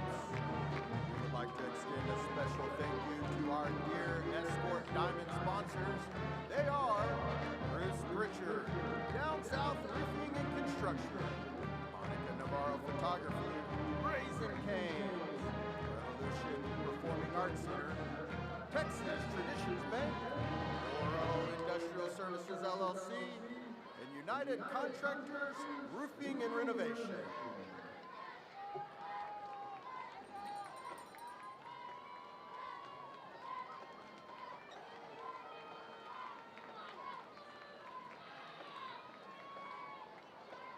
All right, Deer Park, put your hands together and welcome to the field, the pride of Deer Park, the 2025 Deer Park High School Marching Band. Band is under the full direction of drum majors Aiden Crouch, Megan Jensen, Isabella Gonzalez, and Liam Anderson. We would like to recognize our weekly award winners. They are Director's Award, Landon Waldrop, Section of the Week, Saxophones, Color Guard Member of the Week, Emily Bigley, and Outstanding Officer, Daniel Nateras. And now, ladies and gentlemen, are you ready for the magic and wonder of Deer Park High School Band? If you have the need for speed, we'll be your wingman with this rendition of Kenny Loggins' Danger Zone.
We're turning up the heat and bringing the beat with Skillet's Monster.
To finish things off, Deer Park, it's karaoke time. We want to hear your so good, so good, so good singing voices as we perform Neil Diamond's Sweet Caroline.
and gentlemen, the 2025 Deer Park High School Marching Band. The band is under the direction of Trenton Petrie, Paul Parkin, Joe Falcon, and Keegan Crawford. Color guard is under the direction of Mackenzie Davidson.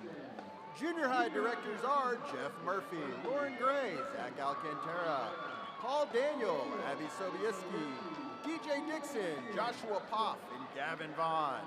Executive Director for Fine Arts is Jason Dove. High school principals are Kirk Taylor, John Wegman, and Leslie Cruz. Superintendent of Schools is Dr. Tiffany Reagan. We would like to thank our sponsors, BMF Solutions and BJ Powers with Signs Pros Unlimited. Let's give one more round of applause for the Deer Park High School Marching Band and Deer Escorts. And let's go, Big Deer.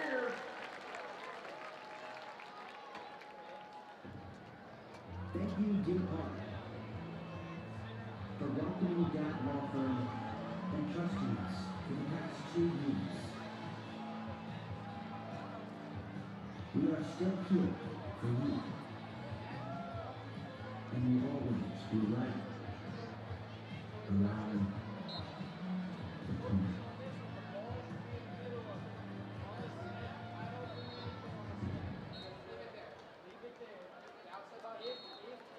This football season, score big with Shell FCU. Whether you're driving to the game or tackling your financial goals, Shell FCU has your back with low loan rates, flexible payments, and over 55,000 ATMs nationwide. Auto loans, checking accounts, mortgages, whatever you break, we're here to help you win. Join the team to Community First DR is open 24/7 with little to no wait time. Our friendly medical team is standing by waiting to provide you concierge-level medical care. Caring for our Deer Park athletes is one of our top priorities. Community First DR is conveniently located on Highway 225 and East Boulevard. Community First DR is committed to putting your health, your community, and you first every day. Okay, so take this right. Now pull into that parking space. Now put the car in park. Great, thanks so much. It's my lunch break. You know you want that smoky, tangy, sweet, and spicy sauced and tossed Wingstop, where flavor gets its wings. Order now at Wingstop in Deer Park, 7730 Spencer Highway. I'm a proud Deer Park High alum, class 2002. I grew up with Coach Flynn, who played baseball here. Now I'm an attorney in Houston, fighting to make our citizens safer. We've recovered hundreds of millions of dollars, car wrecks, suicide rates. Deer Park prepared me for the challenges I face today. When you need help, I'm prepared to fight for you. This is what we do, Danny. You gotta see it to believe it. We deliver quality and quantity in every sub. And a lot of them in there. Just meats and cheeses. But definitely some mojo. Maybe. Freshly sliced since 1956. It's a Jersey Mike's thing. The right way to top a sub is with real red wine vinegar made from red grapes and no food coloring. And the right way to film it is in slow motion. Obviously. Because authentic ingredients make a sub alive.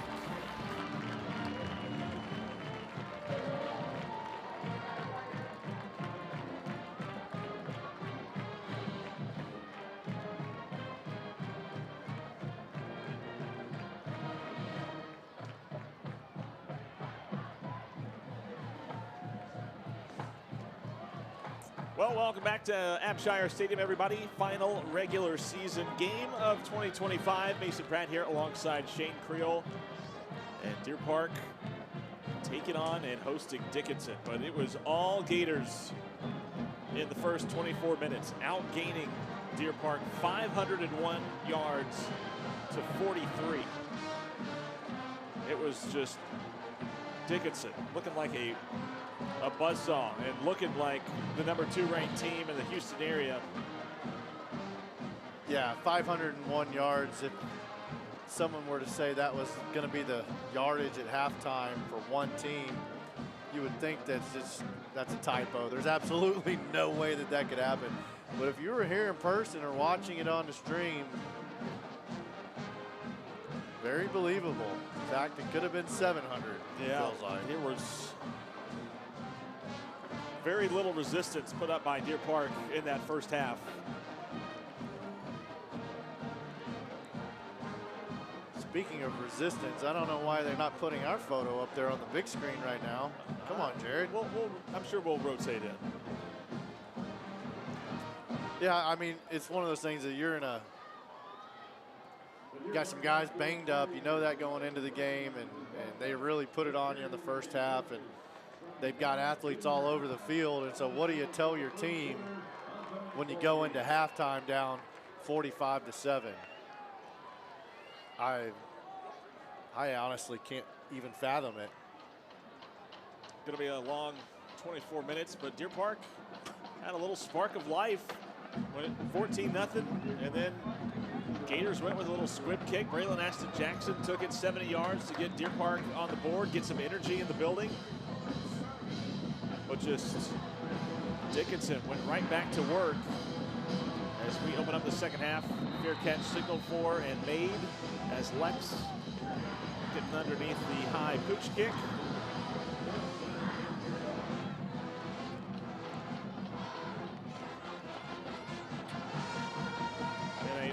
Rough first half offensively for Deer Park. Talked about just 43 yards of offense, only 3 first downs. LaFrenz 4 of 13 through the air. Couldn't really get the running game going as well. No, and you know, it's just one of those things that you're, like I said, you're fighting with your one hand tied behind your back. But even in the run game, the quarterback's got to be able to carry out a fake after he's handing the ball off, and he's almost been so gimped that it's not been able to show. Right there, he shows a good play fake after the handoff, like he's going to throw the ball, which I like that fake, especially since they've been doing that RPO after it. But the fake where you act like you pull it and then he runs the opposite direction, I don't know if we're going to see too much of that, but it does look like we're seeing some wingo dingo in the game right now, which we thought might be the case to get some of the QB running game in. Yeah, saw him taking some snaps with the first team offense in pregame. He's in there now at quarterback, 2nd down and 7. Fake the jet sweep, run by Wingo. Oh, man. Takes a big hit. Well, it's wild, man. There's the D-line soaks up every single block on the zone read. And so I feel like Wingo does a nice job of kind of feeling it out and trying to go backside with it right there. But guess who's screaming downhill? Linebackers and safeties are completely untouched, and they're laying some hits. Marcellus Hunter coming down from that safety spot, making the tackle right near the line of scrimmage. 3rd down and 6. Wingo checks out. LaFrenz back on. Deer Park just 1 of 7 on 3rd down in that first half. Starts left, comes back right. Buying time, running out of time. Come back to the ball. Trying to find somewhere to go. Throws upfield, looking for Ashton Jackson, the closest receiver there. Incomplete, though. And Deer Park going to have to punt it away. It'll be their 6th punt of the night coming up for Mason Hill. It bums me out sometimes when it feels like sometimes the only thing you're looking for is just a deep shot, when there's so many options out there for something as an intermediate pass where if you catch it and run, catch it right at the sticks, anything like that. Hill boots it deep. Marcellus Hunter from his own 20. Gets by the first wave, heads towards the sideline, lowers his shoulder into contact and bumped out. Zuniga makes the stop, but a good return by Hunter. Sets up the Gators for their opening drive of the second half. And you don't like to see that. Benavidez comes up hobbling. You're hoping it's just a cramp and not a pull. Down on the sideline, so Benavidez.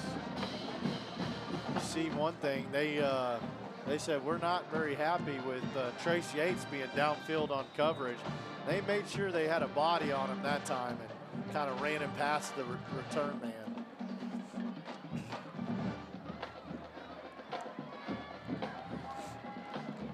Yeah, Yates has been everywhere on the punt coverage team. 1st and 10 for Dickinson from their own 36. Gary still in there at quarterback. Going to put it in the air on 1st down. Loading up. Goes deep downfield. Has a man with a step. Caught in stride. Peterson beats the defense again. This one goes 64 yards in another one-play touchdown drive for Dickinson.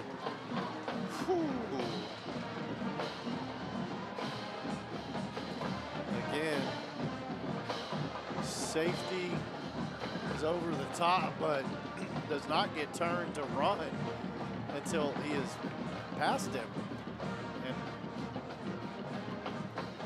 it's just something we're asking those safeties to come down and help out on run plays, but a little fake and then they just launching it deep.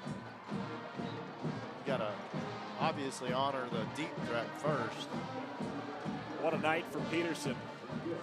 4 catches, 200 yards, and 3 touchdowns. Oh, man. And what a throw by Aguirre to hit him in stride. Perfect. Dropping it in the bucket, and Peterson making it look easy.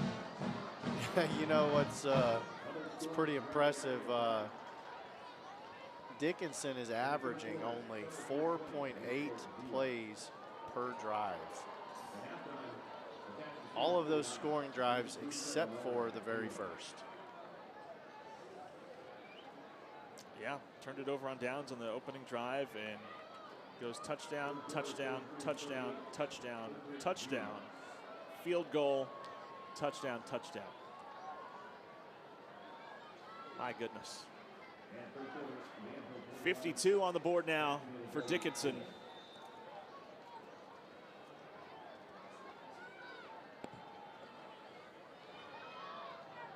Jalen Aston Jackson catches it on the run, but quickly out of bounds, shy of the 30. Gators have scored a season high 71 points. They've done that twice. Oof. 71 against Clearbrook and 71 in Clear Lake. It's coming actually in back-to-back weeks.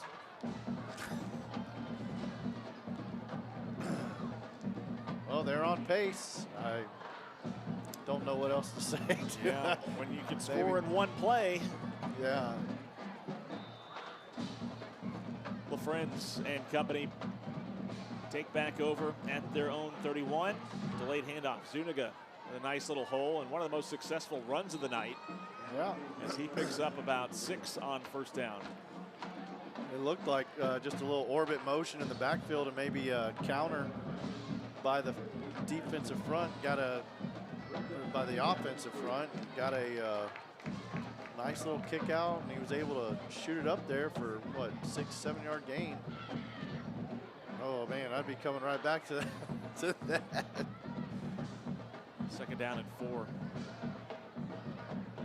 Gators show blitz. They come with it. Pass thrown, going to be intercepted at midfield and bringing it back the other way. Ricky Cashmere inside the 10, pick 6, Dickinson.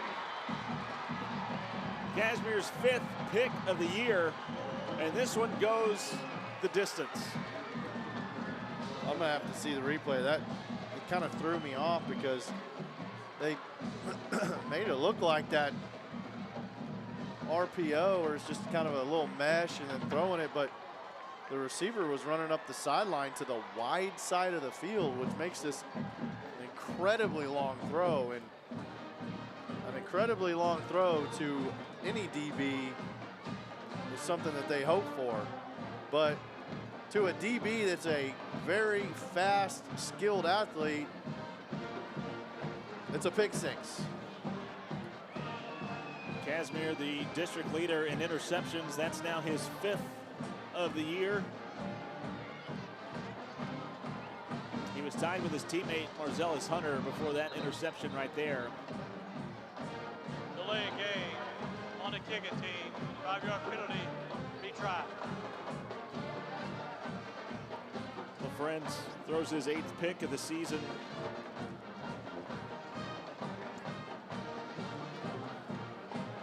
Second turnover of the night by Deer Park.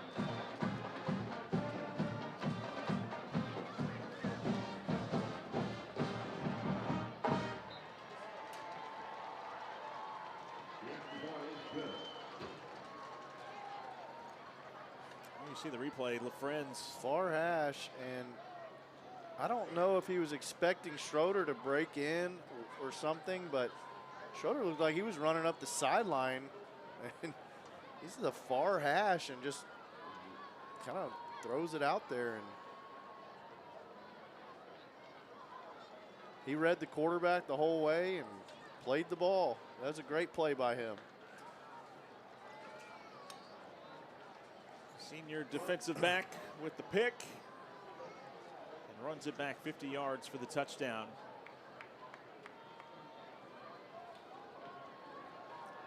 Now the defense getting in on the scoring for Dickinson.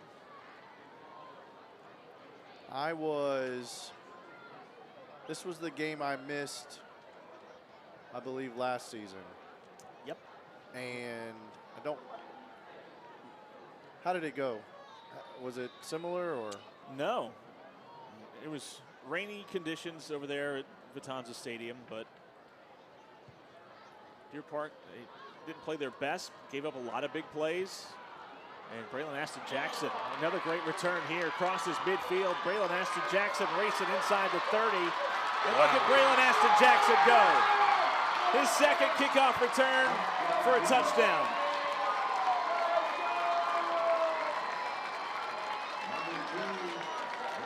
Second of the night.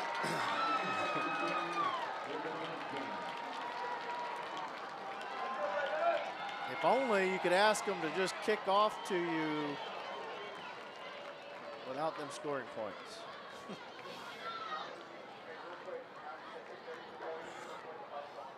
I tell you what, he is a footballer. He's a lot of fun to watch in all levels of the game. And you know, they just really haven't been able to offensively do too much where they've been able to get him the ball. And no receiver screens, nothing like that. Everything seems to be pushing the ball down the field. I would love to just see him a little bit more in open space, and I know it's different when you're going against the defense versus the kickoff team, but. You see Mutade's extra point is good. He is your lone glimmer in this absolute darkness of a game. And they keep kicking to him, ran into his own man and then bounced it down the far sideline, made a great cut, breaking through tackles, breaking through a few of them before taking it into the end zone for his second touchdown tonight. This one goes for 74 yards. He's somebody that is, I mean, I was a big fan of it. If they show me something great on special teams or they make a good play, you just start feeding the guys that are feeling it a little bit more just to try to do something, you know what I mean? And I know it's special teams, it's not offense, but man, figuring out a way to maybe get him the ball, get Schroeder the ball a little bit more, something to keep the spark going and really cut into this massive lead. Yeah, and you talk about trying to get your playmakers involved. Schroeder, John Arthur French, Braylon Aston Jackson, they all combined for just 4 catches between the 3 of them. Just have not been able to get any type of offensive momentum as the kick goes to the goal line. Break down. Yes, and Washington gets leveled shy of the 15. Who was that?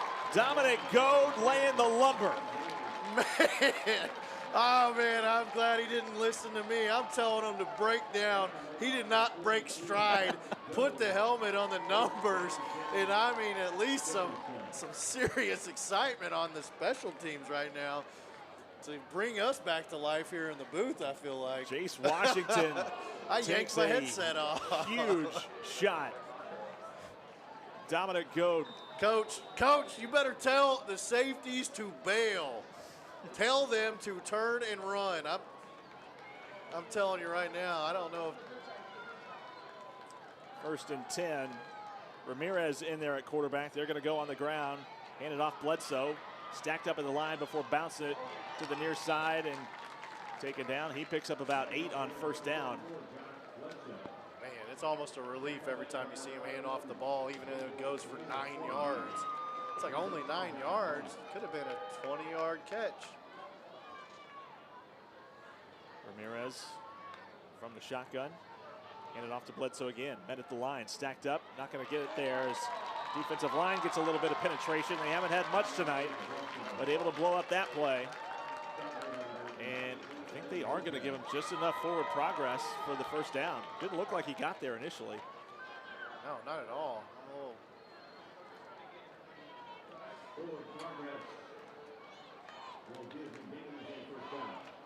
Man. Gives the Gators the 1st down at the No 24. Home field officiating right there. Here is under center. Stretch play for Bledsoe. He's met at the line again. Lopez is there and blows that play up. Yeah, there was like the safety came down pretty quick on that play as well, but do you see how low he gets his pad level as a running back? That is just, it's so fun to watch those types of running backs that are able to run with speed and the type of power while keeping their pad level so low that it's almost like you can't wrap up on them. You can't drive, go through the hips because their pad level is down lower than yours is. And people might be wondering, oh, why aren't they tackling him, man? He is a tough cookie to crumble for sure. Break the huddle and quickly to the line. Ramirez hand it off. It's like Bledsoe again on the carry. Picks up a couple.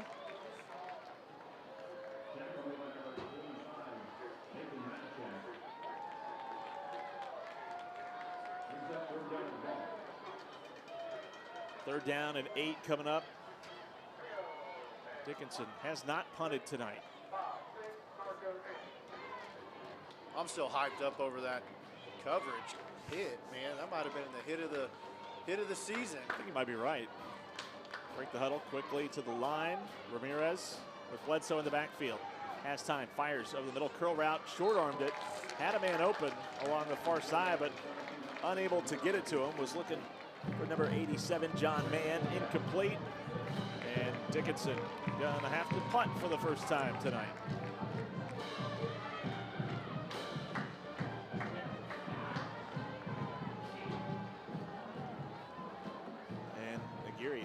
Seen as the starting quarterback in there to punt. Schroeder back at his own 48. Has all kinds of time. High short kick. Schroeder going to try and run up on it and makes the fair catch at the Dickinson 45.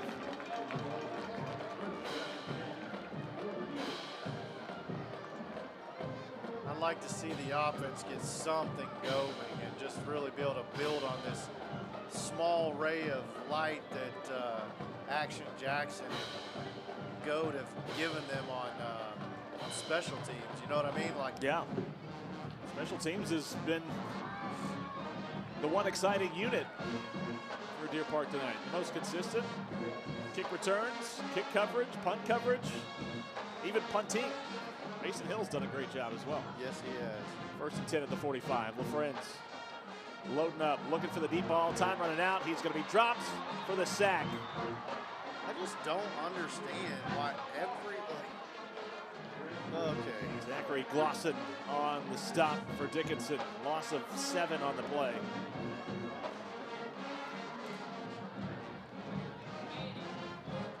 Friends holding on to it a little too long. Time ran out. He's looking for a home run ball, and that's the only route concept going out is just a deep bomb, and it's like, dude, you got. Second and 17, back to the Deer Park 48. Low snap, now setting up a screen for Schroeder. Picks up a block. Schroeder tries to hurdle a man and upended inside the 40. Going to be close to the line to gain for the first down. We'll set up third and short. There we go. So we just got to look quick, snap the ball, and get it out of his hands. Easy catch, and then let him do something with the ball versus running 30 yards down the field with a guy covering him. Look at this going over the top. Great hit put on by Darian Coleman. 3rd and 2 for Deer Park. Tell you what, they're expecting a serious quarterback run game here. If he pulls up and throws something, I'm going to be. Wingo straight ahead. Falls forward for the Deer Park first down. I like that, man. He is a north-south runner that when he does tuck it and go, you know he's going straight ahead. And there's 2 defenders waiting on him, and he still made a couple yards out of it. I just like to see that they're not abandoning that QB run game by bringing somebody in that is physically able to do it right now, and you just don't want it to be too obvious every single time you do it. You know what I mean? Yeah. The shame, so much of Wingo's senior season spent injured. He does a lot of different things for this Deer Park offense and defense. LaFrenz again under pressure, hit from behind, lost the football, and able to jump on it. Back at the 38. Long developing pass play again. And listen, I sound frustrated. and I am frustrated a little bit with some of the maybe the play calls. I don't know what you want to say, but it's just you're asking a lot of your offensive linemen with these really good athletes over there whenever it's just deep route concepts. That time, Cade Benjamin gets to the quarterback. Wingo back in on 2nd and 14. Option look. Late pitch. Braylon Aston Jackson turns upfield. Great block along the edge, but a flag thrown, going to bring it back. I know you're not calling the guy with one mid out there. Yeah, if you're getting held by a guy with a club, you're not trying very hard to beat a block. Come on. But this is just a nice variation. You're able to bring off it, just a little option play off of the inside zone. Oh, Holding on the offense, number 33. Guy's got one hand. Penalty from the spot of the foul. We play second out.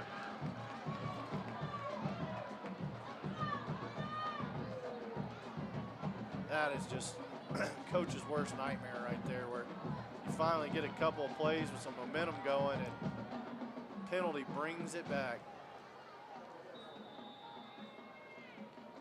You're calling it on the guy with a club. Yeah, pretty wild. 2nd and 11. Got to give him a handicap because he's handicapped. Calhoun not really sure where to line up. All kinds of He's got to get set. misdirection. Braylon Aston Jackson now motions. 2nd and 11. LaFrenz under pressure again. Wrapped up, and he's brought down. Delayed blitz coming from the edge. Jason Mason, the linebacker, didn't rush initially, but saw it open up along the right side of the offensive line. 3rd sack on the drive for Dickinson.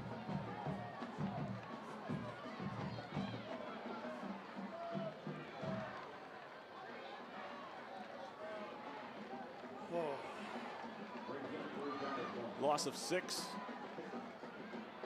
Back to the Gators 41. 2:40 and counting here in the 3rd. Schroeder motions, twins to the far side. Yates stays in the block. LaFrenz again just loads up, gonna go deep downfield. A lot of crowd down there, but caught. Schroeder, touchdown. Able to locate the ball, goes up and grabs it, and Schroeder with the touchdown catch.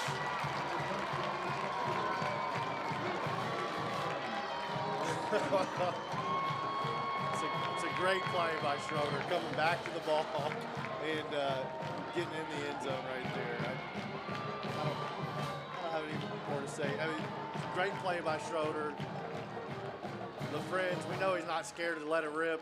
He lets it rip again when they need a big play. A lot of great jerseys down there, but somehow Schroeder able to locate the ball, hauls it in for the 41-yard touchdown reception.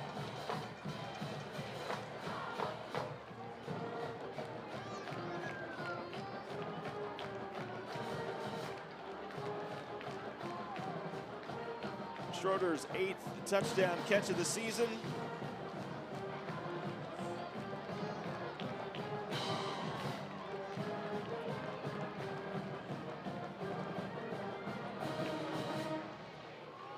Just you know, you got some success there with a deep ball finally, and but I tell you what, man, your quarterback is taking a pounding for the most part. He is back there running around and getting sacked and tackled left and right, and he's already kind of banged up. I would really want to eliminate as much of that as possible for the remainder of this game, certainly. And obviously, it's obviously, but goodness. Where's Dominic? See him run down there and hit somebody again. See Mutade, high, short kick, and bobbled. No, he didn't haul it in. He didn't catch the ball. He didn't catch it. Can't blow the whistle before the. He did not catch the ball on the fair catch. That should be Deer Park's football. You can't blow the whistle before he secures it. You got two guys running into each other. Neither one of them secured that ball, and the official blew that, assuming he was going to catch it. No. Absolutely not. No, no, Coach no. Flynn needs to be at the hash right now, because if they steal this,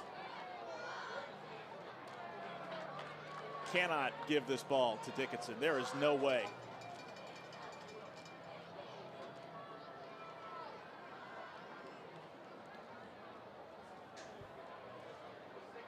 I think it was 85 Kitchen who was trying to make the fair catch, and then Peterson came in, they collided, and neither one of them caught the ball, which you kind of have to do with a fair catch.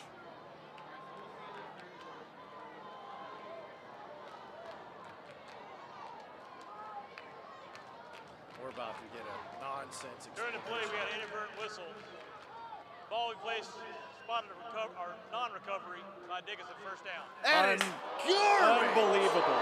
That You is got to get out there. unreal. Absolutely unbelievable. I know the score is what the score is, but man, that is just unacceptable. Come over here, yeah. That's what Coach, get him over there, tell it to his face, because that is horrible.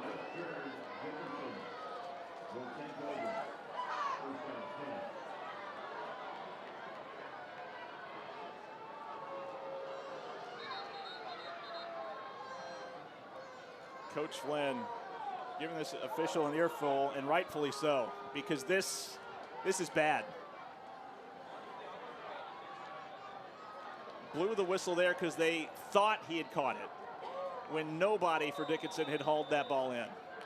Terrible. 1st and 10. Handed off in the jet sweep. Well, hey, look, that's an adjustment right there to the outside zone. You got outside linebackers and D linemen running up the field finally, turning that thing back in. So we're getting a clue. That was Lex right there kind of coming up the field to help turn it in. And everybody else is pursuing. Man, I can't believe that. I'm still.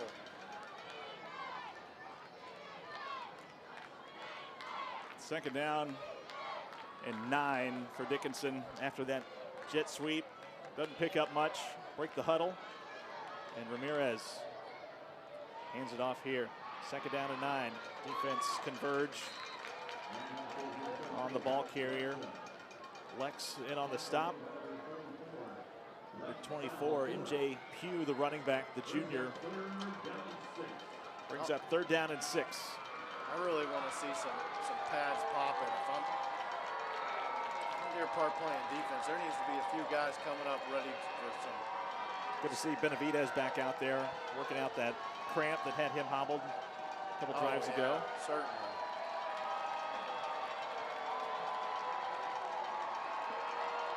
Not set. 3rd down. Hand it off. Pugh again. Tries to bounce it. Lex is there to meet him at the line of scrimmage and wrestled down after no gain on the play. Flag thrown behind the line. Had a legal shift on the offense. That penalty declined. 4th down. Brings up a 4th down. They're snapping the ball like sprinting to the line of scrimmage and snapping the ball real quick, but they're not getting set. They have one guy on the end line of scrimmage not getting set when the ball gets snapped, and can't do that. Deer Park gets the 3 and out. 50 seconds to go here in the 3rd quarter. Gators in complete control of this one. 59-21. Clock now running.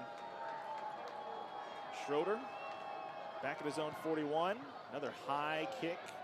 Schroeder trying to locate it, and he will make the fair catch at the 40.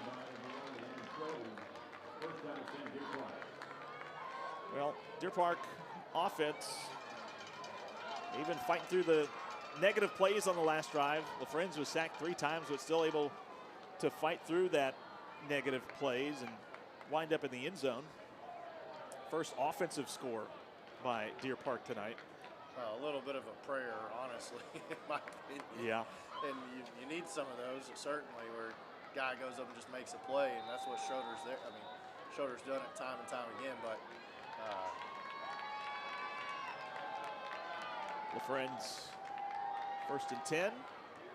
Hand it off. Nothing doing there for Zuniga. Going to lose a couple back to the 40.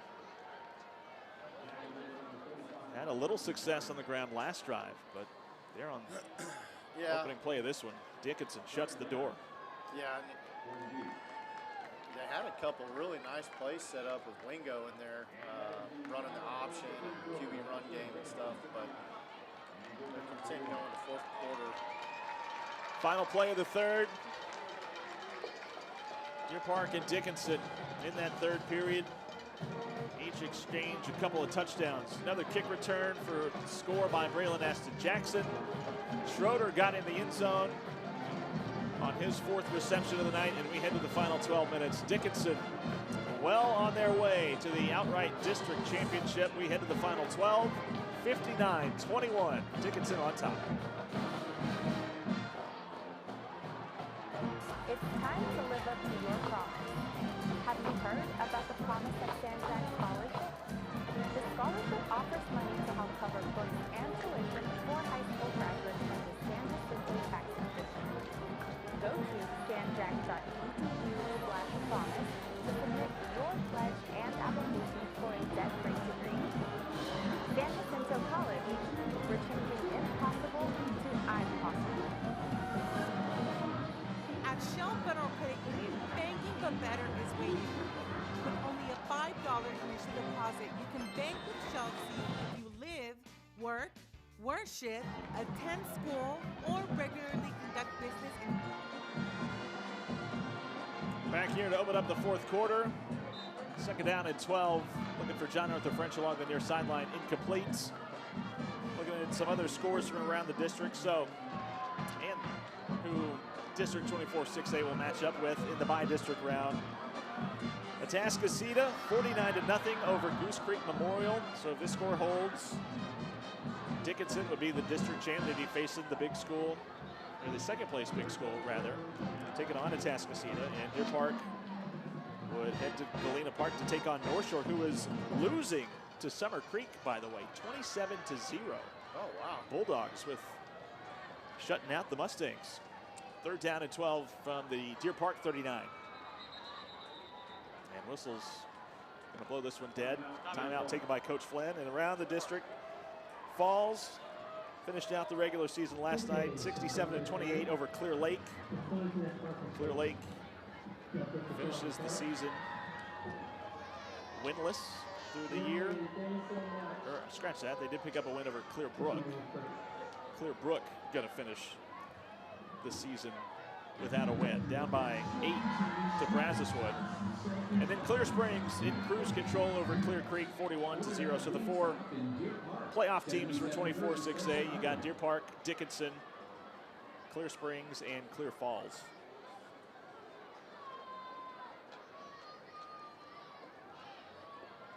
What an opening round matchup, though, next week between this Dickinson team and Atascocita. It was a high-scoring game last year. Atascocita got the better of Dickinson, 50-45, but like we talked about earlier, this is a much different Dickinson team. They've got impressive non-district wins over C.E. King and Katy LaFrenz. Under pressure, pocket collapsing, tries to spin out of it, somehow stays on his feet and going to pick up a yard somehow. But on third down and long, that'll force another Deer Park punt. Well, he's fighting, man. He's trying to figure out some way to beat off the pass rush and keep his eyes downfield and hope that one of those two, maybe three receivers way down there get open. Hill on to punt again. Marcellus Hunter waiting on it. Again, no fair catch made, and fights through the first wave, bounces off of it. Flag thrown on the play, and Hunter going to go out of bounds shy of the Gators 40, but going to be brought back. It's been a trend tonight for these Gators. They're living dangerously, not calling for these fair catches. Well, I'll tell you what, if you need to get Dominic Goad down there running on punt coverage like he did on kick coverage, because I would not want that headhunter running at me if I'm not going to. You're in return, holding on return, team number 24. And especially if you're Marcellus Hunter, who's out there, because earlier in the game you had Ricks, number 26, out there, muff a punt because he had enough time to make a fair catch, didn't. Luckily, Dickinson was able to maintain possession. So after that punt return, we saw Hunter out there take a spot, and well, he's out there living dangerously too. But he hasn't muffed it yet. Hasn't yet, but No. we've already seen, like you said, a couple big-time hits from the special teams for Deer Park. Well, I thought Yates was going to have another one right there for a second, but he was able to slip his way out of it. Hand it off to Bledsoe here on first down. Slung down behind the line.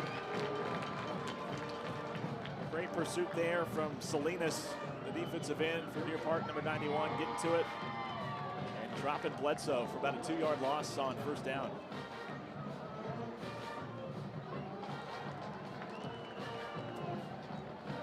Roebuck with the t-shirt cannon.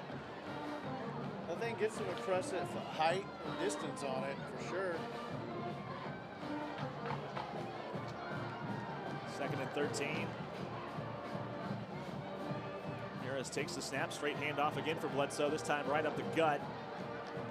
Wrestled down after another short run. And Lopez Rojas coming in from the safety spot, making the stop, along with number 45, Nate. Matt Tusak. I'll take your word for it. We always get a text that it's incorrect every time we do, so I didn't even attempt. 3rd down and 8.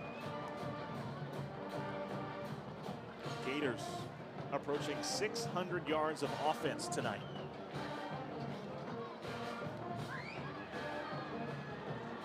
Ball at their own 24. Play clock at 5 as they break the huddle to the line.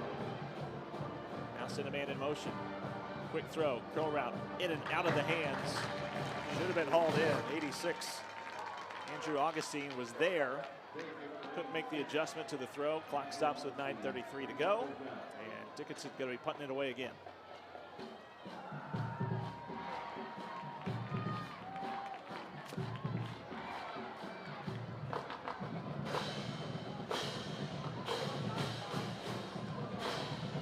Schroeder waiting on the punt, standing at midfield. Aguirre on the punt.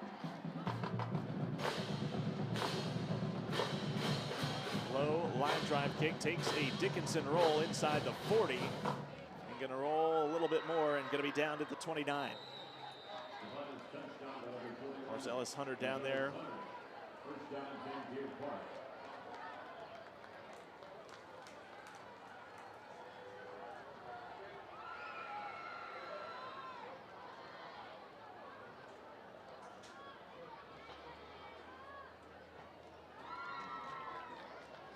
The Deer Park High School cheerleaders would like to recognize and welcome the cheerleaders and coaches from Deer Park Junior High on the field for the fourth quarter of tonight's football game.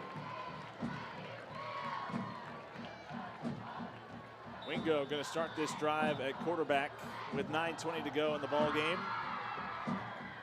Sends Braylon Aston Jackson in motion. Handed to him on the jet sweep. Turns the corner. Braylon Aston Jackson down the far sideline. And he'll go out of bounds shy of midfield, right at the 49.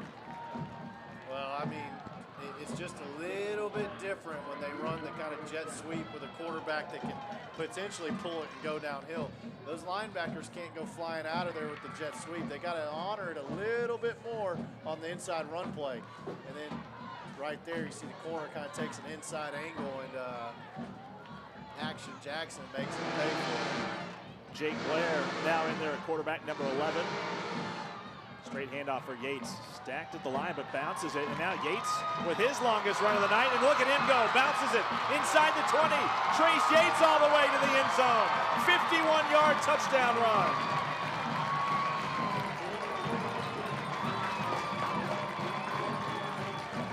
Great patience by Yates.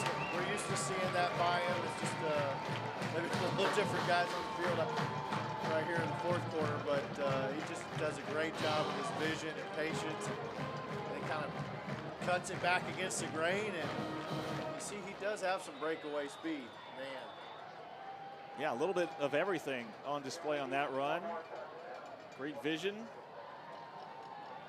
And the afterburners on the back end.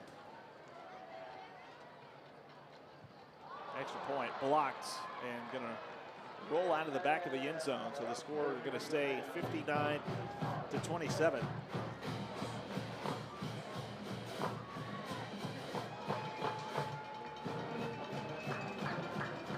Just great vision. Cut back and then finishing the run off with some top end speed. Yates gets his 7th touchdown of the year. We got a few fans in the student section to sign up. Wonder how much they paid them for that.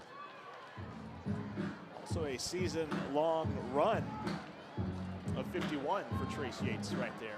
Oh, awesome. Good job, Trace. Previous long was 48.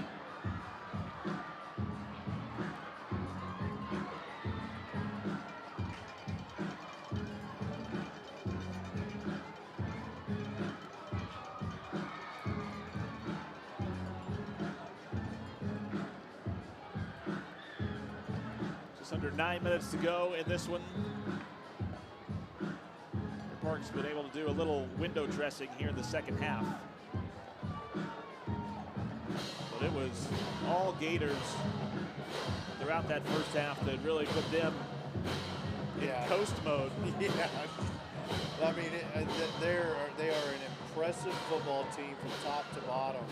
Fair catch. Going to be secured this time. And as Casimir has got a pick 6 tonight, getting underneath that one. The ability, you know, their first team guys and just what they're capable of, it's scary. And you know, they've got some guys in the game right now that they need to get reps. You always want to try and get everybody reps when you can, and they are an impressive team, and it just you can tell, well coached, great discipline. Can't say enough positive things. Yeah, I'll be interested to see how deep of a run they could make. And maybe that opening round game might be the toughest test they have for several rounds.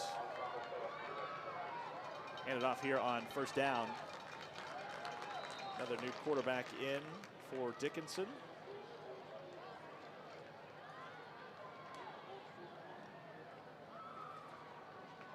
It's MJ Pugh on the carry. Caden Harris, the senior, called the signals for Dickinson here for the final stretch.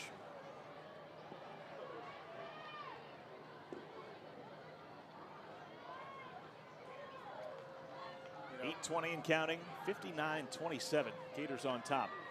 Looking to churn out the last few minutes of this one. Pugh again on the carry, stacked up. Deer Park just trying to strip the ball. That allows Pugh to maintain the second effort and pick up the first down ahead to the 45.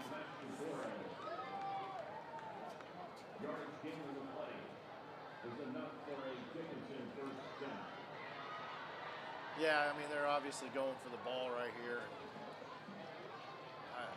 You got to have someone stop the ball, wrap it up while everybody else is going for the ball, but can't stop making the tackle, I feel like. New set of downs for Dickinson. Keep it on the ground, fake the reverse. Pugh lost his footing, gonna fall down for a loss of a couple. Doesn't feel like it, but Dickinson over 200 yards on the ground tonight. Well, shoot, I think they've just first half, every handoff was 12, 15 yards. And yeah, I guess when they went 62 on the opening touchdown, I guess that'll put you in a good place. Good average. Second down at 12.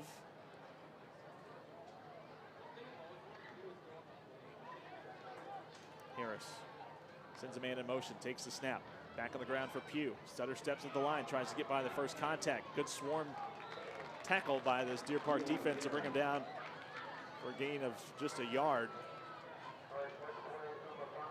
Dominic Goad, Mason Hayden all in on the pile, along with Lopez Rojas as well. Third down and 10.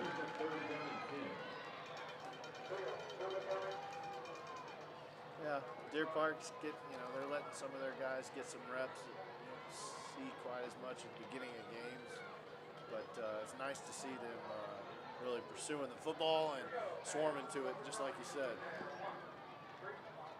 Play clock at 5 as they break the huddle. Dickinson to the line. Harris handed off, jet sweep, breaks through the first wave, going to pick up the first down and more. Inside the 35, great looking run as John Mann able to turn the corner, picking up the first down. And allows the Gators to bleed away a little bit more clock as we hit the halfway point of the 4th. Yeah, you got a few fresh faces in there, and I hope they've been paying attention on that jet sweep, man. You need to get that outside linebacker triggering to hopefully turn that thing up a little bit quicker, but it's really impressive what they can do with everyone that they put out there on the field. Bledsoe checks back in, and Coach Nelson going to take a timeout.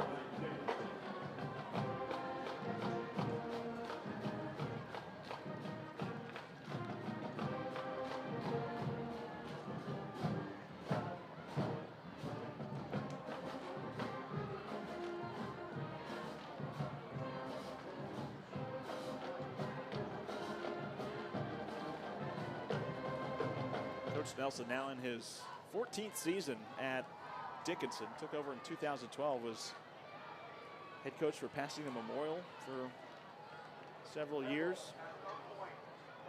Took over the Gators job in 2012. He's had 5 double-digit win seasons.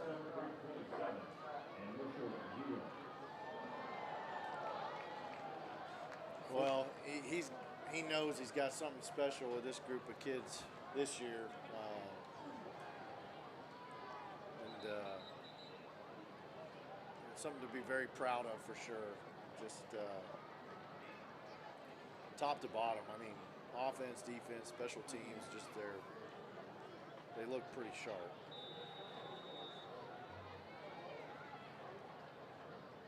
Back to it, first down.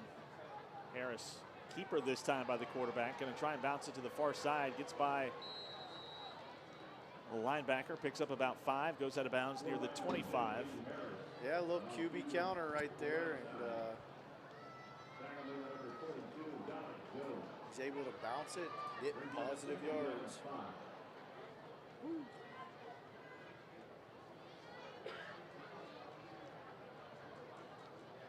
And like you said, you touched on earlier, just how many different guys that they can rotate in there and really not lose a step.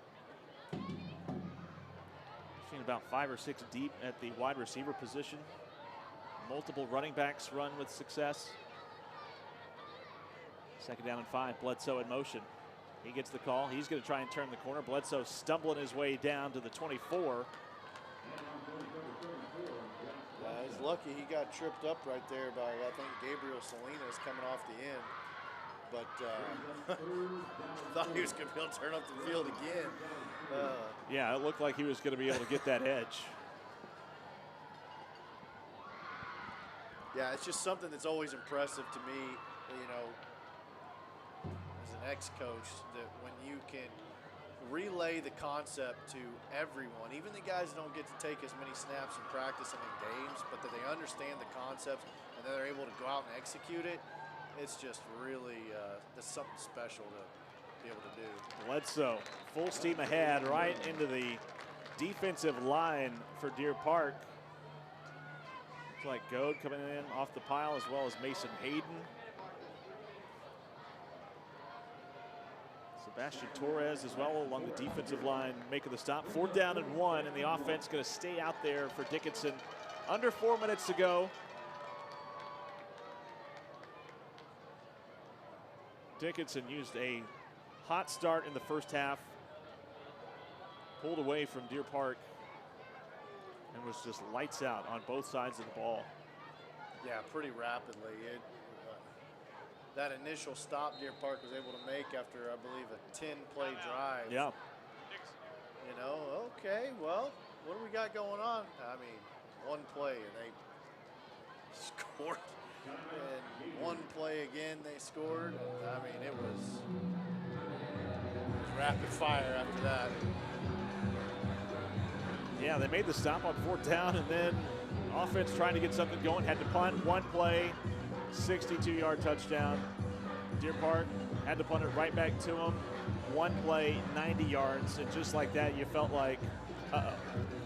Yeah, I hate to use the this term, being from Deer Park myself, but it was a little bit of the deer in the headlights. Yeah. Yeah. I mean, they were stunned on the field, and we were real stunned up here too. Just it was shocking to see how fast they went down the field. And you know, there's certainly some technique things you can work. DBs getting out of their turn a little bit quicker and things like that, but those are some serious athletes running just. I mean, I'm sure half those guys run track, and you'll see them in the spring flying around the track as well.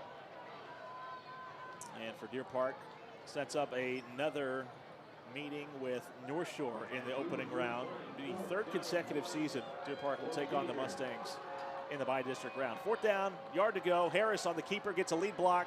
Got the first down, cuts to the outside. Harris inside the 10 before being tackled at the 5.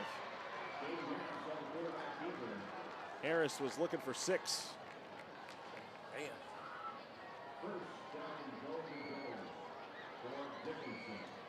Yeah, you have to go back to 2014 when Deer Park hadn't faced either North Shore or Atascocita in the opening round of the playoffs. It's just a tall task in the opening round for two teams that consistently make deep, deep playoff runs. Well, I want to know who determines these matchups in the first round, because that's just. Keeper again by Harris. Picks up another lead block. Taken down again, shy of the goal line. Looked like Mason Hayden coming down from that safety position, making the stop on Harris. Yeah, he's going to have to, because they've kind of got a beat on it right now, and getting a little bit of a kick-out block, and he's about the only one that can make that play. Ball at the 3-yard line, coming up on 2 minutes to go. Should hit the 2-minute timeout.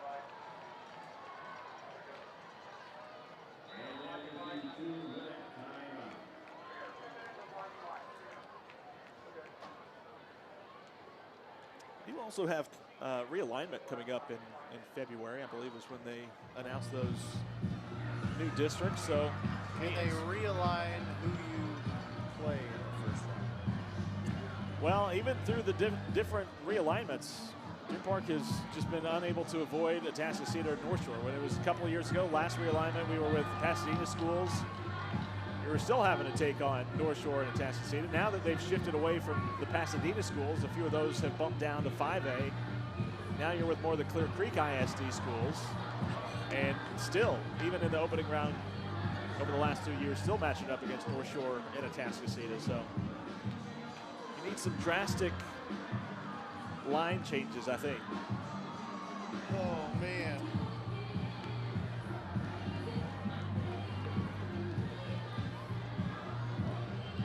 But the last time they did play either Humboldt or Atascocita in the opening round, 2014, took on Pearland. I was about to say, that sounds like whenever I played, I think our first round in 2001 was Pearland. Yes, indeed. Man. Deer Park will probably relish that matchup nowadays. Coach Flynn walking down the sideline, see if he will take a timeout. Looks like he will. Coming out of the 2-minute timeout.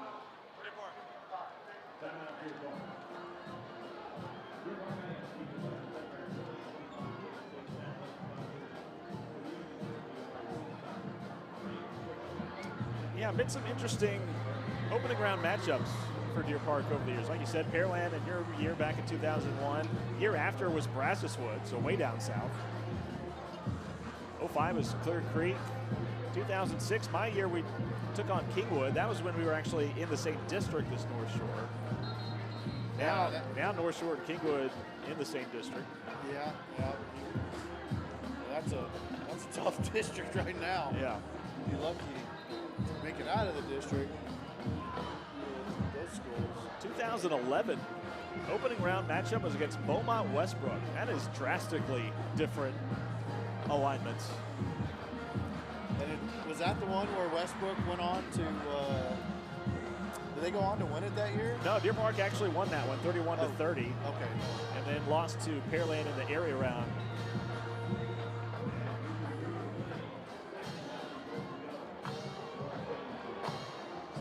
Second down and goal, rather. They're going to stack the backfield. Harris tries the quarterback keeper again, able to fall forward down to the 1. Initial contact was made near the line of scrimmage, maybe even in the backfield, but Harris doesn't get there and brings up third down and goal.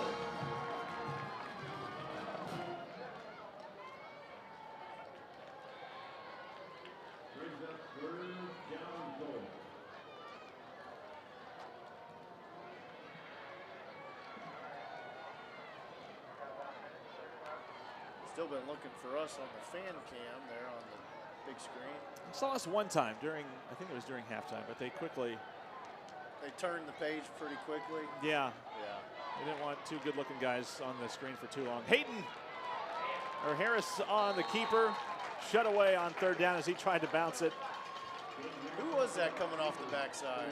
I couldn't tell who that was, but.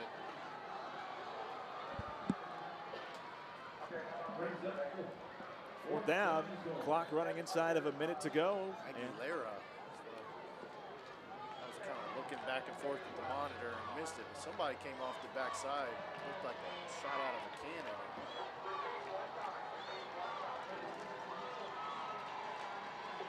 See if Deer Park can keep Dickinson out of the end zone one final time. 4th and goal from the 2. Clock running. We hit 30 seconds left.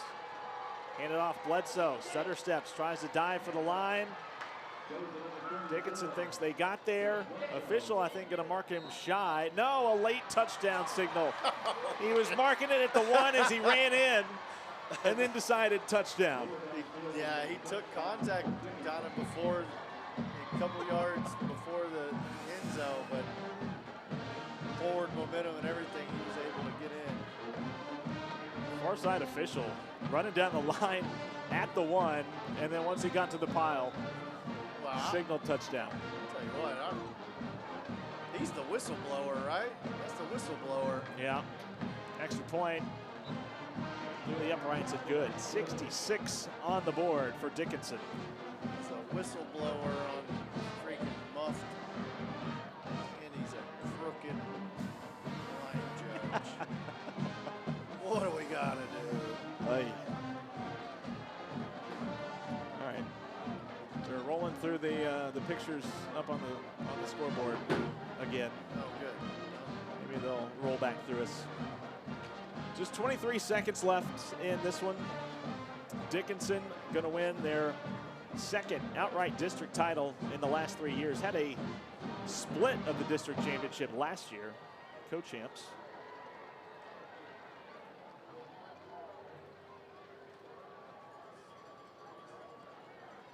Hey. There we go. We look a lot happier than we actually are in that photo. Dickinson going to extend their regular season game winning streak to 12 games. Last regular season loss came last October, lost to Clear Springs, 34-28. That's why we were talking about this is a very different Dickinson team than a year ago. Oh, yeah. Dickinson ran through everybody in district this year. And even the people in non-district, it was not super close, and they played some good football teams. Yeah, beat Katy by a couple of touchdowns. Yeah. Little squib kick here. And Schroeder just going to kneel it down at the 25. Opened up the year with a 13-point win over Katy. Their closest game of the season, still a win over CE King, who's another top team in the Houston area, 47-40. Cy-Fair, always solid, beat them by 14, and then district play started and just ran through everybody. 59-7 over Clear Creek, 71-20 over Brooks, 71-14 over Lake, 58-7 over Brazoswood, 45-7 over Clear Springs, 51-17 over Clear Falls last week. Well, I mean, it's, again, I'm saying this not as a knock on Deer Park, but as a just how great they have been. Good tough run by Gamez. They're calling off the dogs at halftime, Mason. And most of these district games, they're calling off the dogs at halftime, scoring 60, 70 points. Yeah. It's impressive. I Yeah. mean, They were on fire tonight, had over 500 yards of offense before halftime. They finished with 651. They had held Deer Park in check offensively as well. Held the Deer to, I think, around 30 or 40 yards of offense in the first half. And by that point, like you said, they were able to call off the dogs. And really the only sparks offensively tonight, or really not even offensively, but scoring-wise, was Braylon Aston Jackson on kick return. yeah, but I mean, when they finally did get him the ball here and there, I mean, he was still a spark on offense. They had to use Wingo to kind of threaten the quarterback run game. Then he was able to get the edge, I think, once or twice. And it's just, you know, struggling right now. And next week is going to also continue to struggle. Yeah, it's going to be another tough one. Going on the road, Deer Park in the bi-district round, going to head over to Galena Park to take on the Mustangs. Meanwhile, for Dickinson, winning district, get to host a playoff game. They'll host Tascasita in the Division I 6A bi-district round of the playoffs. But all Gators here tonight over Deer Park. They put the pedal to the metal in the first half and pulled away early. Gators blow by Deer Park tonight, 66-27 the final score. We'll see you next week for the opening round of playoffs when Deer Park heads over to Galena Park to take on North Shore. For Shane Creel and everybody here at the Deer Network, Mason Pratt here signing off from Abshire Stadium. We will see you next week in Galena Park. Good night.